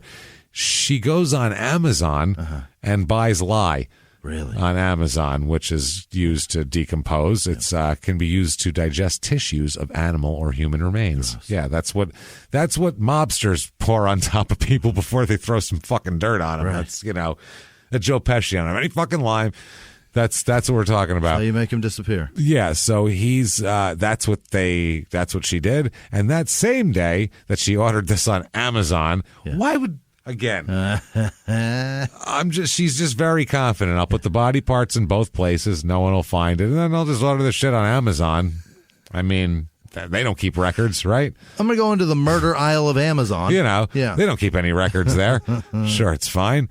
And that day, she also showed an attempt to, quote, cash in on her husband's 401k retirement account at that point. She was trying to... Already? Yeah, she was already trying to do that. She told the boss that he quit, and she was trying to make active motions toward getting the money for herself. She also told detectives that she poured bleach in and around the tote to try to disguise the smell around the thing. She was like, I just poured bleach all over it. I figured that would help. Now it smells like bleach and murder. Yeah, bleachy murder. That's great. That's what you want. Bleach and burnt up saw blade motor. What smells worse, bleach or dead body? Or dead body, yeah. And then which one covers the other? I bet the saw burning out probably covered a lot of it, because a motor burning out like that with like plastic burning, that'll really cover some shit, I bet. Smells bad. At least for a day. Yeah. Burning wires will cover all that shit up. Wow, that's fucking crazy. Now, Howard, the junior, he told detectives that he asked his mom about the chemical smell. She said, what does it smell like that in there? He said she told him she had to clean the office after, wow, this is a ballsy thing to say, after, quote, his father threw chemicals at her. What? Threw chemicals at her, which is I've never heard of that. How many small? 223. Yeah. Have we ever had anything where someone throws chemicals at someone else? No, not a thing. As a prelude to murder. No. That's a new one. Not a thing. So just cleaning up the office, your dad threw chemicals at me. You know how he is with the chemicals. Throws bottles of 409 and shit at me when I'm not looking. Tried to cover up the smell with bleach. Now it just smells like somebody came all over a corpse in here. Yeah, perfect. Now it smells like corpse jizz. Great, thanks. Decomposed corpse jizz. Ugh, sounds like a mummy just jizzed all over the place. Perfect. Appreciate it. So the son, Joshua, said what he doesn't understand is he still doesn't understand why this happened. He says, quote, I guess what her motive is or was at it, but he can't figure it out. Jonathan said, quote, he doesn't understand that she would murder him. They're all just like dumbfounded by the whole thing. It just didn't seem like it was volatile, but it wasn't that volatile. It was like, they fought and argued and shit, but it wasn't like, oh, this is dangerous. Right. So a psychologist examines Marcia after her arrest, And the psychologist finds that she is in an abusive, dysfunctional relationship. That's what her psychologist says. Now, the records show that she has never called the police or sought medical help of any kind. At all. And everybody, like, we're talking people that she talked to, friends of hers, family members, everybody said the couple had a volatile relationship, but nobody ever saw any signs of or heard one word of physical abuse in the relationship, just that they used to yell at each other all the time. Stunning. Which is, that's... you can't kill someone because you get in arguments with them all the time. You know what I mean? Right. You're not fearing for your life over an argument. Mm-hmm. And people can say, "Oh, if you had I get it," but this is the real world. Right. In the real world, unless someone's trying to hurt you or you honestly believe they're gonna hurt you, you're not allowed to kill them. You're asking to be put in prison for that if you do. If you genuinely thought it, I mean, I guess it's better to be in prison than dead. But that's a good point. I don't know, man. That's a tough one to digest. If there's no proof at all that there was any kind of anything. And in a court of law, that's a hard ask for a jury. To just believe me with no proof. Right. That's a hard thing to do. It really is. Just no proof, believe me. It's not like she said it happened one time. She's talking 23 years of this. There would be systematic abuse. Somebody would have heard something about it, And even people that she knew didn't say like, "Oh, he said that," or "She told me that he was always verbally abusing her." Yeah. She just said, "We were yelling at each other. I'm mad at him because he did this," and she's mad at him. It seems like normal shit, you know. He drinks too much. She doesn't like it. Right. That's people argue about that kind of shit. So her initial court appearance grew a lot of interest from the local media, as you might imagine here in this area. This doesn't happen often. Woman's husband found in 3 fucking Rubbermaid containers in the house is a big separate deal. Areas of the house. Yeah, it's a big deal. 4 television stations were there. Wow. The whole deal. She said she didn't have the money. She said she had to quit her job, after getting arrested and all. Right. And her attorney was there with her. Another woman who's a person who's an employee from the pretrial risk assessment was going to have to meet with her and make a recommendation on her bond based on whether she poses a flight risk or a risk to the community. I don't think she poses any. She's not going to hurt anybody else. No. She might take off. I don't know her personality like that, but. That's not. I don't see her being like, "Well, now I got the taste for blood," Now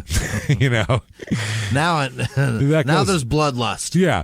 Now it's in my mouth. I can't help it, and that's for a lot of people. You know what I mean? If somebody like robbed a convenience store and shot the clerk 5 times, and this is the 3rd time they've done that, then you'd say, "Oh, they're a danger to. If you let them out, they could do this again." But anybody who kills their spouse after 20 years, I'm talking either gender, they're probably only just going to kill that person. Very focused rage. Very focused on it's a specific thing. Although the DC sniper, that was what he was planning to do. Yes, that was wild. Who fucking knows? That was what he went to kill all these people to cover up the murder of his wife. Eventually, we're going to have to do a bonus episode about because with the Vice documentary coming out on it, there's a lot of new. Oh, there's a lot of new details. Really? They were in a sexual relationship. The dad and the son? He's not his dad. But he's his guardian. Holy shit. Yeah. Stop it. Oh yeah. No, they would have celebratory whoa. Yeah, they were in a he was abusing this 17-year-old. Never mind, they're in a relationship. He groomed him. He was abusing a child from another country that had come here, and he was from Jamaica, I think, the kid, and that is stunning. It's pretty fucking stunning, and this is the kid telling all about it now. So because the guy's dead. Yeah, that's what I mean. They put him to death. He's actually talking about it and saying all the shit that happened and all the shit they did to start with, and it's like, whoa. How much? Is there any incentive to lie about that? I don't know. I have no idea. I don't know his legal situation. I haven't looked it over. I don't know if he's got a couple appeals. I can't wait to hear this. But I want to know the whole thing, so we'll get into that shit. Now, they also said that Marcia may face additional charges. I don't know why that just sounds funny. Marcia may face additional charges. It doesn't sound right, does it? Jan does backflips. Cindy may be facing additional charges for her brutal murder of Jan. Marcia put her up to it. She'll be charged also with second-degree murder. So he said she's going to undergo another mental health evaluation. They're going to face additional charges as well. He said that his office has no prior record. This is the prosecutor. His office has no prior record of domestic dispute calls or anything involving this couple of any kind. She said she wanted to plead guilty right away. Really? She did like a Night Stalker. I just want to get this shit over with. And her lawyer said, oh, chill out. Calm down. Let's get a deal first. Let's find out something. Yeah. This is Pierce, who represented her with attorney Andrea Whitaker as well. He said he first wanted to have her evaluated by a psychologist, and he said it was unusual for someone with no criminal record or history of alcohol or drug abuse to suddenly commit a crime like this. Well, not really, as we know from this show. Yes, it would be weird for her to kill somebody else, but it's happens all the time. People kill their spouse. Yep. That's the only crime they've ever committed in their fucking life is murder, because they would have, for whatever reason, nothing got them to that point like a spouse. So that's way different than that. You can't say that. It's fascinating that marriage still exists when that's such a fact. It is that people take the chance. Yeah, they're going to kill me. Never mind, I might lose things, or I might not have. Be miserable for 10 years, 20 years. They could murder me. They have full access to me in my sleep. Spouses have facilitated more murder than not spouses. Oh God, I'm sure of it. If someone gets murdered, and it's in any way except like a street robbery or something, they go, well, are they married? The first thing, are they in a relationship? What relationship is Talking to them first. Let's find out what the fuck's going on there, because spouses and significant others. That's your go-to. That's block one of the building block of the whole deal. And a lot of times we don't get to block 2. No, we don't. Jesus Christ. Psychologist James Eisenberg also said that he found that Marcia was also in an emotionally abusive relationship and was afraid of her husband. He did say that she was embarrassed and humiliated and had low self-esteem. Well, yeah, she had a dumb murder plan, so at that point I'd be embarrassed and humiliated too. You thought you were going to get away with that? Yes, I thought no one would find body parts in my own home. Yes, I'm a fucking idiot. Well, you didn't. You should. So how humiliated are you? You should be embarrassed at your lack of planning at that point. He also said she suffered from anxiety and depression. Well, yeah, she's in jail now and never has been before, so that'll give you both anxiety and depression. Sure. Anytime. Her lawyer says that Marcia didn't leave Howard because she lacked the financial means to support herself. Okay, that's fair. Yeah. He said that she snapped and killed Howard, then was too afraid to call the police and wasn't sure what to do.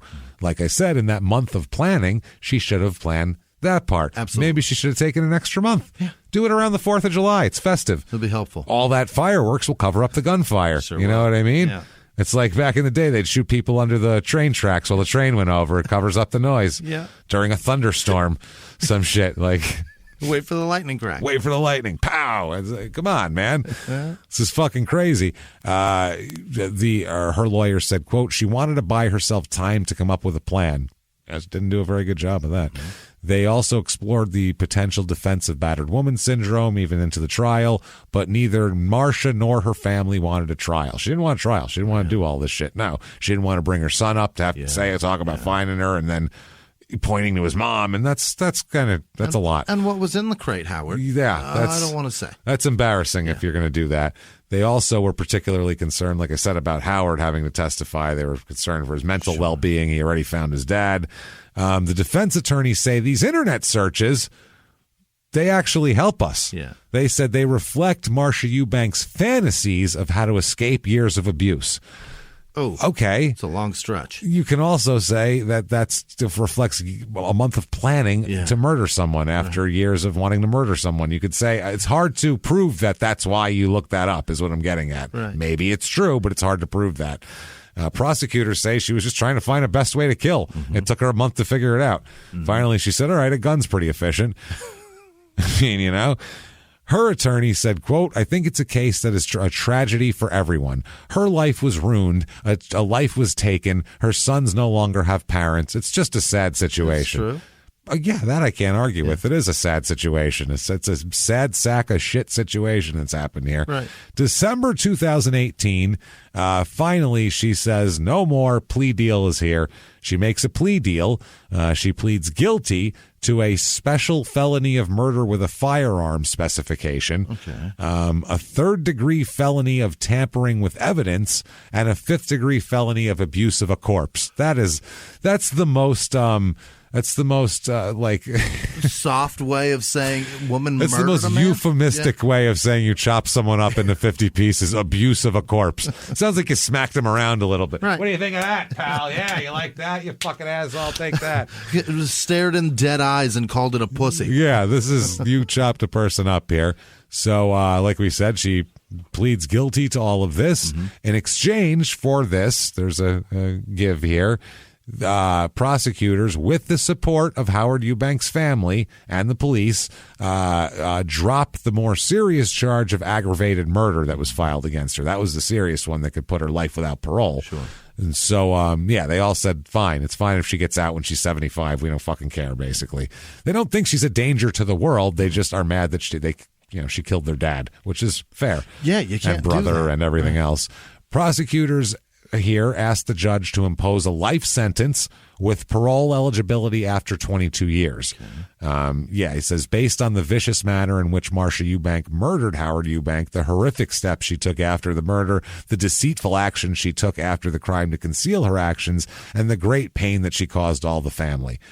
That's all fair. That's the other thing, too, that sending texts and Facebook posts and all that to the family to keep them going. That's a special. That's some creepy, depraved shit right there. You know what I mean? Like I don't know if I could do. I couldn't lie right to somebody's face, going, "No, your brother's fine," pretending to be him and keeping the charade going. We've seen people do that before. And we're always like, "Yikes!" That's a really scary. That's scary mental place to be right there. Right.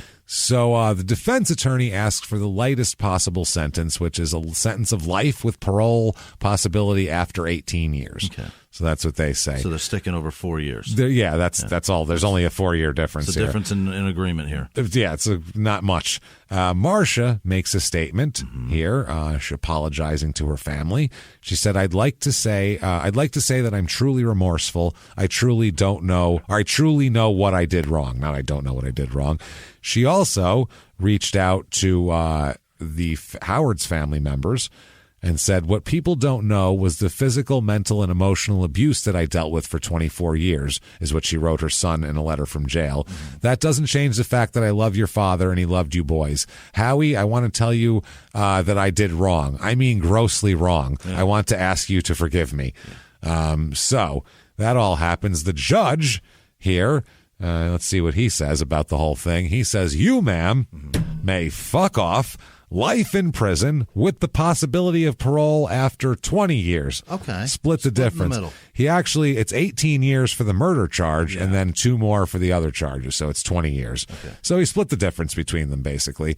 The prosecutor said the family was thankful that Marcia chose to accept responsibility for what she did and spared them the trauma of a trial. When they asked Joshua if he will forgive her, he responded, quote, forgiveness is for God, and walked away. Oh, not me, man. In other words, not my ass. Forgiveness is for God. I fucking get even. And he walked away. I take the doors off my Jeep and ride over there and get fucking even with these people. I ain't bullshitting. Forgiveness is for God. That's great. That's a great line. She chopped up my dad, bro. That's a great line. Yeah. That's like the end of an action movie where, like, think about that. Like, somebody that they used to know, like, killed their family and all this, but it's like his brother killed his family, and everything is at the end, and at the end there's, like, smoldering shit, and he's got, like, marks on his face and blood coming down his forehead, and Bruce they're like... Willis in a ripped flannel. Yeah, he's like, listen, man, I just was trying to do the best for everybody. Can you ever forgive me? And he goes... forgiveness is for God. And he shoots him in the forehead. And then he walks away and credits roll up as more shit explodes. Yeah. That's what I see here. Bruce Willis screaming, I got a bad fucking headache. A bad fucking headache. So Joshua Eubank is a fucking action star now with that goddamn forgiveness is for God line. That's hot shit, dude. That's great. When you think about how many people get a chance to talk to the media about something like that, he had something cool locked and loaded that he just like... He didn't know what they were going to ask him, and he's just like, forgiveness is for God. And he walked away. Amazing. I think he had that line locked and loaded no matter what the question was. Maybe. What are you going to do now? Forgiveness is for God. Forgiveness is for God. They just happen to It's the tagline. tee it up. It's the tagline of his movie. They just happen to tee it up with "Do you forgive her?" Joshua's a killing machine. Forgiveness is for God. Coming May 17th. I could just see this right now. In a town where forgiveness is for God. Forgiveness is for God. Joshua Eubank. Howard Eubank. In Forgiveness is for God. Come on, help me. People. I'm going to say it again. Forgiveness is for God. Forgiveness is for God. So if for some reason you would like to write to Marcia Eubanks, they have her Eubank. Her Eubank. A singular. Yes. Not a plural. On the address, they have it as a plural. Really? That is not how you spell it, but the prison apparently has it written like that. They have pluralized her. That's why I read it off of here, and then I said it's not Eubanks prison. Her address is Marcia Eubank, but Eubanks. Yeah. Put it in parentheses. We'll see. Maybe the S is the only way she gets mail. Maybe that's. I mean, put it in parentheses. The S. Maybe question mark. I don't know. Number sign hashtag whatever the fuck W102949, and then next line is LPSJ. I assume that's the prison. 904 space F as in Frank, M as in Mary, 686, Dayton, Texas, 77535. They sent her ass to Texas. Don't know why she's in Texas. I have no fucking earthly idea why she's in Texas. I wonder if she had problems up there in Ohio. We've had this before where prisoners are doing time in another state. It had nothing to do with whatever. I don't know if there was some sort of transfer. I don't know if maybe COVID made transfers of prisoners. I have no clue because that's her current address. Is there a prison draft? I mean, maybe there's a prison draft. The 2021 prison draft, Dayton, Texas. Drafts Miss Marcia Eubank. She might be like the best field hockey player there, and they're getting teams together. It's like an AAU prison squad here. I'm not sure. I don't know if it's true or not. She's in prison, and that's one of those where it's all, what do you believe? Yeah. I mean, if you believe that he was abusing her for 25 years and all this sort of thing, well, then this whole thing makes sense. If you think they argued for a while and, they fought like adults and there wasn't really any abuse and this was just easier than divorcing him and having to split up all their shit and go live in a one-bedroom apartment, right. We always say when that's the other side, we're like, fuck you. So then it's fuck you. You can't, you can't kill people because it's easier. Yeah. That's just not allowed. I'm going to tell you what, James, with this pick, the Texas prisons, they're getting themselves a hell of a prisoner. She eats light. She comes with her own books. She's a good prisoner. She minds her P's and Q's. They picked a hell of a person here today. Well, what I like about her is in case something breaks, she knows how to run power tools. See, that's the important thing. You can get her in there and get her right on the maintenance team. She's good with an angle grinder, and that is going to come in handy. I really believe that. I like this pick a lot. She's versatile. See, that's what it is. And when she gets old, she knows how to take care of herself also. So, you know what I'm saying? This is the thing. The prison draft trading system. They traded her for a number 3 pick, and she ended up in Texas. That's how it worked. It's weird that it's Dayton, Texas, because Dayton is Ohio. Yeah, it's very strange. 77375 is that? Or 77535. That's Texas. Their zip code. Yeah. Okay, well, there you go. Sure on the fuck. That's the one. So anyway, that's the story. Wow. That's a crazy ass story, man. I'm really happy that she got what she deserved, but I feel terrible, really, for Josh because he's still. I guarantee you, he still is upset that he motherfucked his dad. Yeah. He's got to be. Oh no, Jonathan was the one who got married. Yeah, he's got to be like. There's John, Josh, all boys. John, Zach, Howard. Boys. All of them. All boys, man. Wow. So, yeah, he had to feel terrible when he found out he was there. On one hand, terrible, but on the other hand, like, my dad didn't skip my wedding. You know what I mean? He wanted to be there. He wanted, what a guy. Man, he would have been there. Yeah. Then you start picturing, he would have got me the best gift. Then it's even. We would have got drunk as shit together. You can romanticize it at that point, but that would suck otherwise. Horrible. And Howard, I hope Howard has recovered because, I mean, this only happened 3 years ago. 3 years ago. So I hope everybody is doing well, and I hope everybody's trying to. Howard, man, I hope you. Fuck. The only difference between Howard today and then is a mask. That's it. Yeah, that's what I mean, and hopefully some therapy because I don't know how you wouldn't need it after that. Certainly. That's a lot going on. That's your namesake, and you found him. Yeah, that's Coventry Township, Ohio, and Ohio never lets us down for depravity. Yeah, they fucking never do. That's state. Even we had an early one from Ohio that was like that too, where like a brother and sister killed somebody, and they had him stored in a oil drum. Remember that? It was like in the garage. They had no idea how to get rid of it. They tried to burn them and then filled them with concrete, and they're like, well that's too heavy now. That's where that stays. They're like, because that'll make it sink if we fill it with concrete. And then they're like, oh shit, it weighs 1,400 pounds now. Fuck, now what do we do? That was an early one. So, people in Ohio... do they think that 80-pound bags of concrete get lighter as you put water on them? Put water in them. It lightens it up. You know what I mean? They put seltzer in it so it'd be nice and light. The bubbles. It'll get fluffy. Let's put some Perrier in it. It gets fluffy. You know what I mean? Like a tempura. Like a tempura batter. That's how that works. Get the sparkling Voss. You know, they get the Perrier. Put some lime in it, sure. It's light like that. Oh, my God. And the funny thing is, in the beginning of this show, you said people in Ohio just kill people and store them places. You think they got out. And that's what everybody funny thought. You said that because it's true. Yeah, they thought he got out. I said, funny you should say that. Because it's the same thing that happened in that super early episode, too. It's fucking hilarious. So next couple weeks coming up, like I said, we have a crazy fucking lunatic of a guy and then also a serial killer. Terrific. So, I mean, we have some... not terrific. Wild... Yeah, not terrific, but some wild shit going on. And, you should definitely check all that out. You should also give us 5 stars on Apple Podcasts. Yeah. That purple icon, why should you do that? Because it helps us. And we want to help you. We want to give you a good show, and we work really hard to give you a good show. So we're asking, hey, get on there, spend 20 seconds, throw us 5 stars. It's not that hard. Nope. You can do it. We do this. Everybody's happy.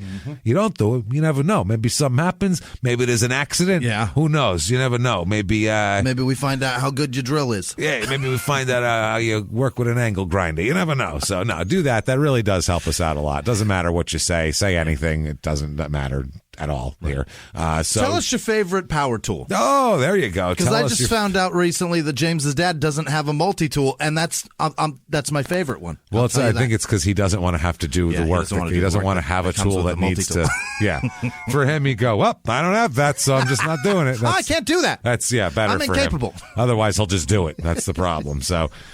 There's that. Tell us that. Head over to shutupandgivememurder.com right now for everything crime and sports and small town murder. And you should definitely check out all the tour dates coming up. Oh, they're going to be plentiful. They're going to be plentiful. And a lot of the things you want to get your tickets, or I understand that some of these shows are like a year and a half away and shit like that, a year and change away. But so a lot of these shows are reschedules from 2020, so there was already a shitload of tickets sold. So a lot of these shows, some of them are sold out, some of them are like close to sold out. So if you're like, well, I'll get my tickets, in 2022 when we're in the year, you won't. You might not because they might be sold out. So get your tickets now. I'm telling you, do that. I'm sorry to do that to you. Yes, but do that. And a million people keep asking. Dallas is going to be on there soon. It's trying to be scheduled with something else and paired, and it's a huge pain in the ass trying to make this puzzle fit. We will go to Dallas. It's a huge major market, and we sell out every time we go there. And we love you guys. Yeah, we're not going to turn down a sold-out theater. We're going to go there and see you guys. It's awesome. We're going to have fun, and we'll be there. So don't worry about that, Dallas. We'll find you. We'll find you. I don't know how many cities in Texas we're going to get to, but Dallas is one of them. Holy shit, do they want us in all of them? Yeah, they wanted us to go to like 5, and I went, that's calm down on the Texas a little bit here. That's too much. We're only doing 25 cities. You want a fifth of them to be Texas? I don't think so. Let's not do that. So, I'd like 2. So let's run with not insulting. No. I don't want to be anywhere 5 fucking places. It's too much of one place. So we want to spread ourselves around because we can't do everywhere. So get on there, get your tickets right now. Please do that and find out everything else you can about that. And again, we just want to thank everybody for their purchase of the virtual live show for Crime and Sports and Suge Knight there. We hope you really, really enjoyed it. We tried to go all out and do everything we could do. Sarah built a beautiful set, and we had an amazing story, and we had a lot of fun. So we hope you had just as much fun with that. So we just wanted to say thank you for trusting us to do that, and especially some of you small town murder listeners that just bought it because you trusted that we put on a good live show. We were going to give you something different. Exactly. And you don't even know about Crime and Sports, but you did it anyway. So thank you for your faith in us, and we hope that it was. Hope that it was worth it. Thank you for not making us look like jerk-offs. That's it, man. Thank you, everybody, so much for that. And thank you for everything. Follow us on social media, at Murder Small on Twitter, at Small Town Pod on Facebook, and at Small Town Murder on Instagram. Right. And Patreon. Man, is Patreon cooking, like we always say. Yeah. It really is. We have some awesome Patreon episodes for you this week coming up. It's just this weekend. We have, number 1, the personal ads show that we love to do. Boy, are they great. Whoa, are they wild this time. They're fucking, I don't know why, but the batches of them. There could be some offensive shit in there. It's Depends. Crazy. Yeah. You'll see. It's crazy. It's from the 80s. We did personal ads from the 80s and early 90s in weird places. It's really funny. And then also we have something kind of we're going to start doing, not all the time, but once every few episodes, we're going to drop in like history of a serial killer's childhood and kind of go in depth on that and not just skip over it and look for weird shit, look for anything, and not to look for excuses, look for causes. I'm one of these people. If there's a leak, I want to know where the fuck it's coming from. You know what I'm saying? Where is that dripping? And I hear dripping. not just the angle of that, but also to give you things you didn't know. Yeah, some stuff you didn't know, and also we kind of want to hear.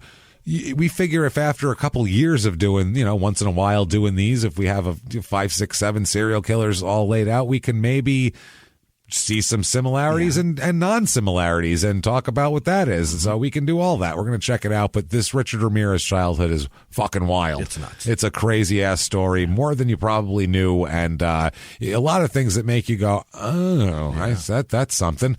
That's probably not good. I don't know if that's it. That's it, but that is not good. I tell you that much right there. So get all of that at patreon.com/crime and sports. Bonus stuff is always great. We make sure to put, as you know, anything that anyone is paying for, we feel really beholden to do extra and have extra effort and really make it awesome. So check that out. You ever bought something and hated it? Buyer's remorse is something we don't want you ever feel. Never. We want you to go, damn, best $5 a month I ever spent. Yes. So do that. Patreon.com/crime and sports. And Jimmy's going to mispronounce your name here in just a moment. As a matter of fact, Jimmy, I would like to hear the list of people who would never, ever, ever shoot me in the back of the head while I was working on my computer and then dismember me with a grinder and put me in 3 separate Rubbermaid totes in different rooms in the house and then tell everybody I moved to Texas. Jimmy, hit me with those people right now. Here's the people with a clean Google search. Our executive producers are Jenna Russell, Jordan Bennett, Jess Schneider, Kimmy Jean. I think it's Kimmy Jean. Kayla Tross, Beatrice. Sigüetentes. No. Yes. Seguentes. Well, then, I like that name. Took me 9 tries, and I still got it wrong. That's a good damn name. Other producers this week are Krista Zachman, Daryl Donahue, Arnold Ziffel on Hooves Appreciation Day. That's the pig from Green Acres. I knew that as soon as I read it. Also, Tofudi Klein is possibly the deepest character from Overboard. Yes, that's a deep cut. It's the most impressive dig I've ever. I love it. Good job. Really read down the IMDb list for that one. Other producers are Jesse O'Brien, Rebecca Thomas, Zachary Swindoll, Dean Ayub, Justin Monson, Spalding Smalls. I think it's an I. Is that an L? Smales. It is an I. Brittany Coffey. Smales is the illest. Janice Hill, Kaylin Bancroft, happy birthday. Happy birthday. Andreas Eklund, I believe that they are in Sweden. I think that's right. Wow, cool. Grizzly Adams and his best friend he ever had, Ben. I don't know how deep of a dive that is. Gary Friedman gives Ben the best Gentle reference. Ben, wasn't that possible? That's a bear. Is it Grizzly Adams? Would the Grizzly Adams hang out with him? He's Grizzly Adams. Why wouldn't he hang out with a fucking bear? Did he have a Ben? I don't know. I know there's a bear named Gentle Ben. That might be it. Well done, Gary. Going deep, baby. I love it. Dr. Gillespie in Anchorage, Alaska. Dr. Gillespie. No first name, just first name Doctor. What doctor's listening to us? Come Somebody on now. in Anchorage. Good. Thank you. AKP loves Becky. Class up the joint. Anna Johns had a birthday. Happy birthday, Anna. Swamp Queen Jess, and she's got a crush on a guy named Brody. Brody. Good for you, Brody. Any chick that says she's a swamp queen, that's a keeper. Go get in there. That's a keeper. She's going to be good. She's going to be a fun one, man. Give get her in your there. Number. I'm telling you. Give her your number, dude. Wait for her to send you good pics. She's going to be awesome. Thomas DeMello, Jessica Finch, Alexis Alexander, and the class of COVID 2021. Jude Kendall, Wendy Hatley, Madison Nichols, Yasmin Johnston, Stoves, what is this? Psycho Killa 43. And the other 42. There's so many of them. Sean Bonson, Alex Tapley and Emily Brown DeJesus, Lori Berg, Adam Marks, B-Rad, like from Malibu. Like Brad? Yeah, also like Brad. Kelly Blanchard, Amy Urban, Chris Partaker, Gant Bradshaw, Christy McPhee Good, Cynthia Luke, Jory James, Alicia Wilson, Jonah Barkley, Grant Hacker, BHL, Eric Gregg, Aubrey Lovell, Jennifer Peel, Brandon Dix, Jacob with no last name, Erica Meinhold, Windoff Liquor. I wonder if that's a building, like an actual liquor store. Like a store? Yeah. Buy liquor. Oh, it's Window Liquor. Got it. Window Liquor. Yeah. Yes. Okay. You're not all together. Yes. Josh Coburn, Amber Gordon. Why did it take me so long? Amber Gordon, Brett Keene, Bethany Everts, Courtney Baldwin, Grant Garlow, D. Chiselberger, Samantha Pisciotti. Hey, it's a Pisciata. Yeah. Ian Hamilton, Marcy Martell, Tyler J., Shanna Larson, J.C. Henningen, Alexandra Wren, Candace Williams, Renee Nelson, Russell Stewart, Valerie Sargent Wood, Katie Colatello, Tom Gajowski, Travis Fenn, Cleo Loong, Gregory Tinsman, Joseph Wilson, Stephen, that's Kevin Strenstom, Stacy Wagner, Meg Osment, Janine Heidelbaugh, Morianda. She didn't give a last name, James. Morianda. Do you want to guess? Munson. Probably. Yeah, Morianda Munson. Promo Man's J. Sounds good to me. Janet Crater, Crystal Matthews, John Panoni, Elizabeth Cieslick, Courtney Mischling, Spencer Warney, Walrus. No, what? Just a walrus. Just a walrus. Thank you to the walrus community for including us. The walrus. Yeah. Karen GV, Jennifer Miles, Omaha, Nebraska.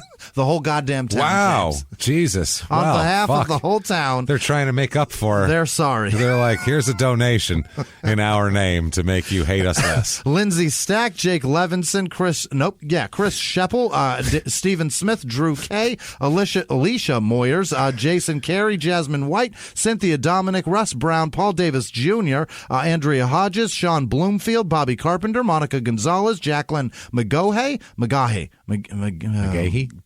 No, I don't see it. I don't have the letters. I'm just trying to help.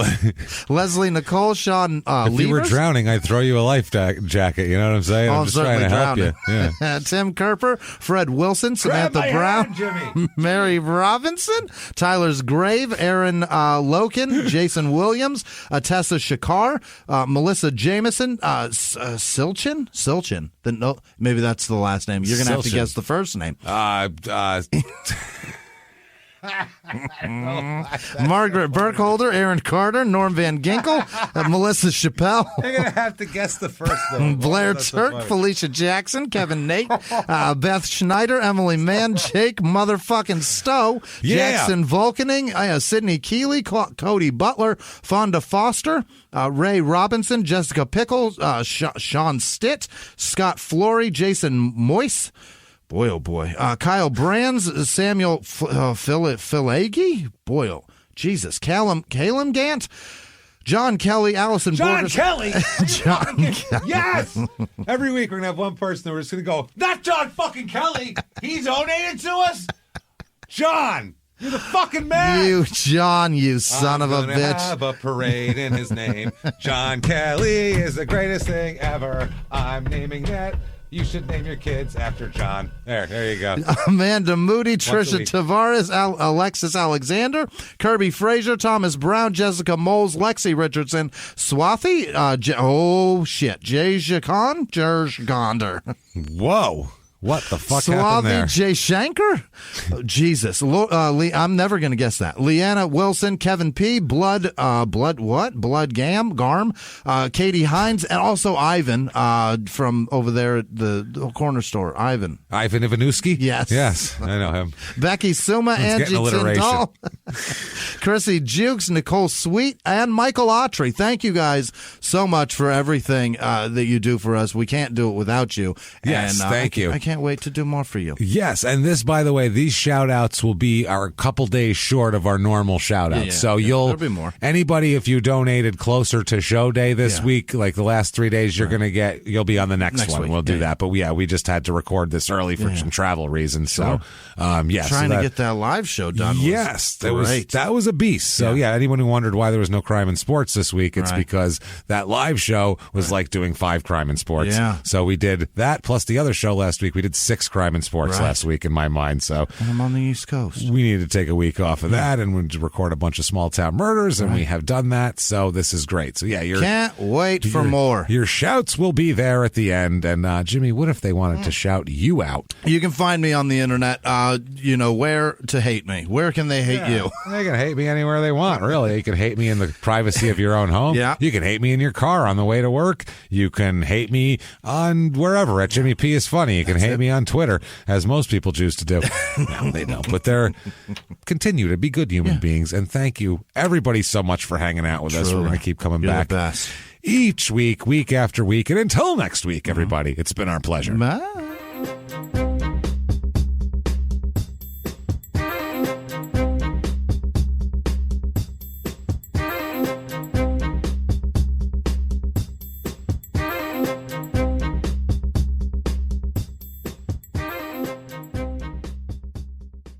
If you like Small Town Murder, you can listen early and ad-free now by joining Wondery Plus in the Wondery app or on Apple Podcasts. Prime members can listen early and ad-free on Amazon Music. Before you go, tell us about yourself by filling out a short survey at Wondery.com/survey. Have you ever gotten a message out of the blue? Maybe you ignore them. Or maybe you end up in conversation. Maybe they tell you about an amazing offer. I can really show you how to make some money. And maybe that gets you into a lot of trouble. But this isn't a story about people like you, the people receiving these messages. This is a story about the people behind the messages, on the other end of the line. Thousands of them, working in a microcity built for scammers. From Wondery, the makers of Dr. Death and Kill List, comes Scam Factory, a new series about survival at the expense of others. Follow Scam Factory on the Wondery app or wherever you get your podcasts. You can listen to Scam Factory early and ad-free right now by joining Wondery Plus in the Wondery app or on Apple Podcasts.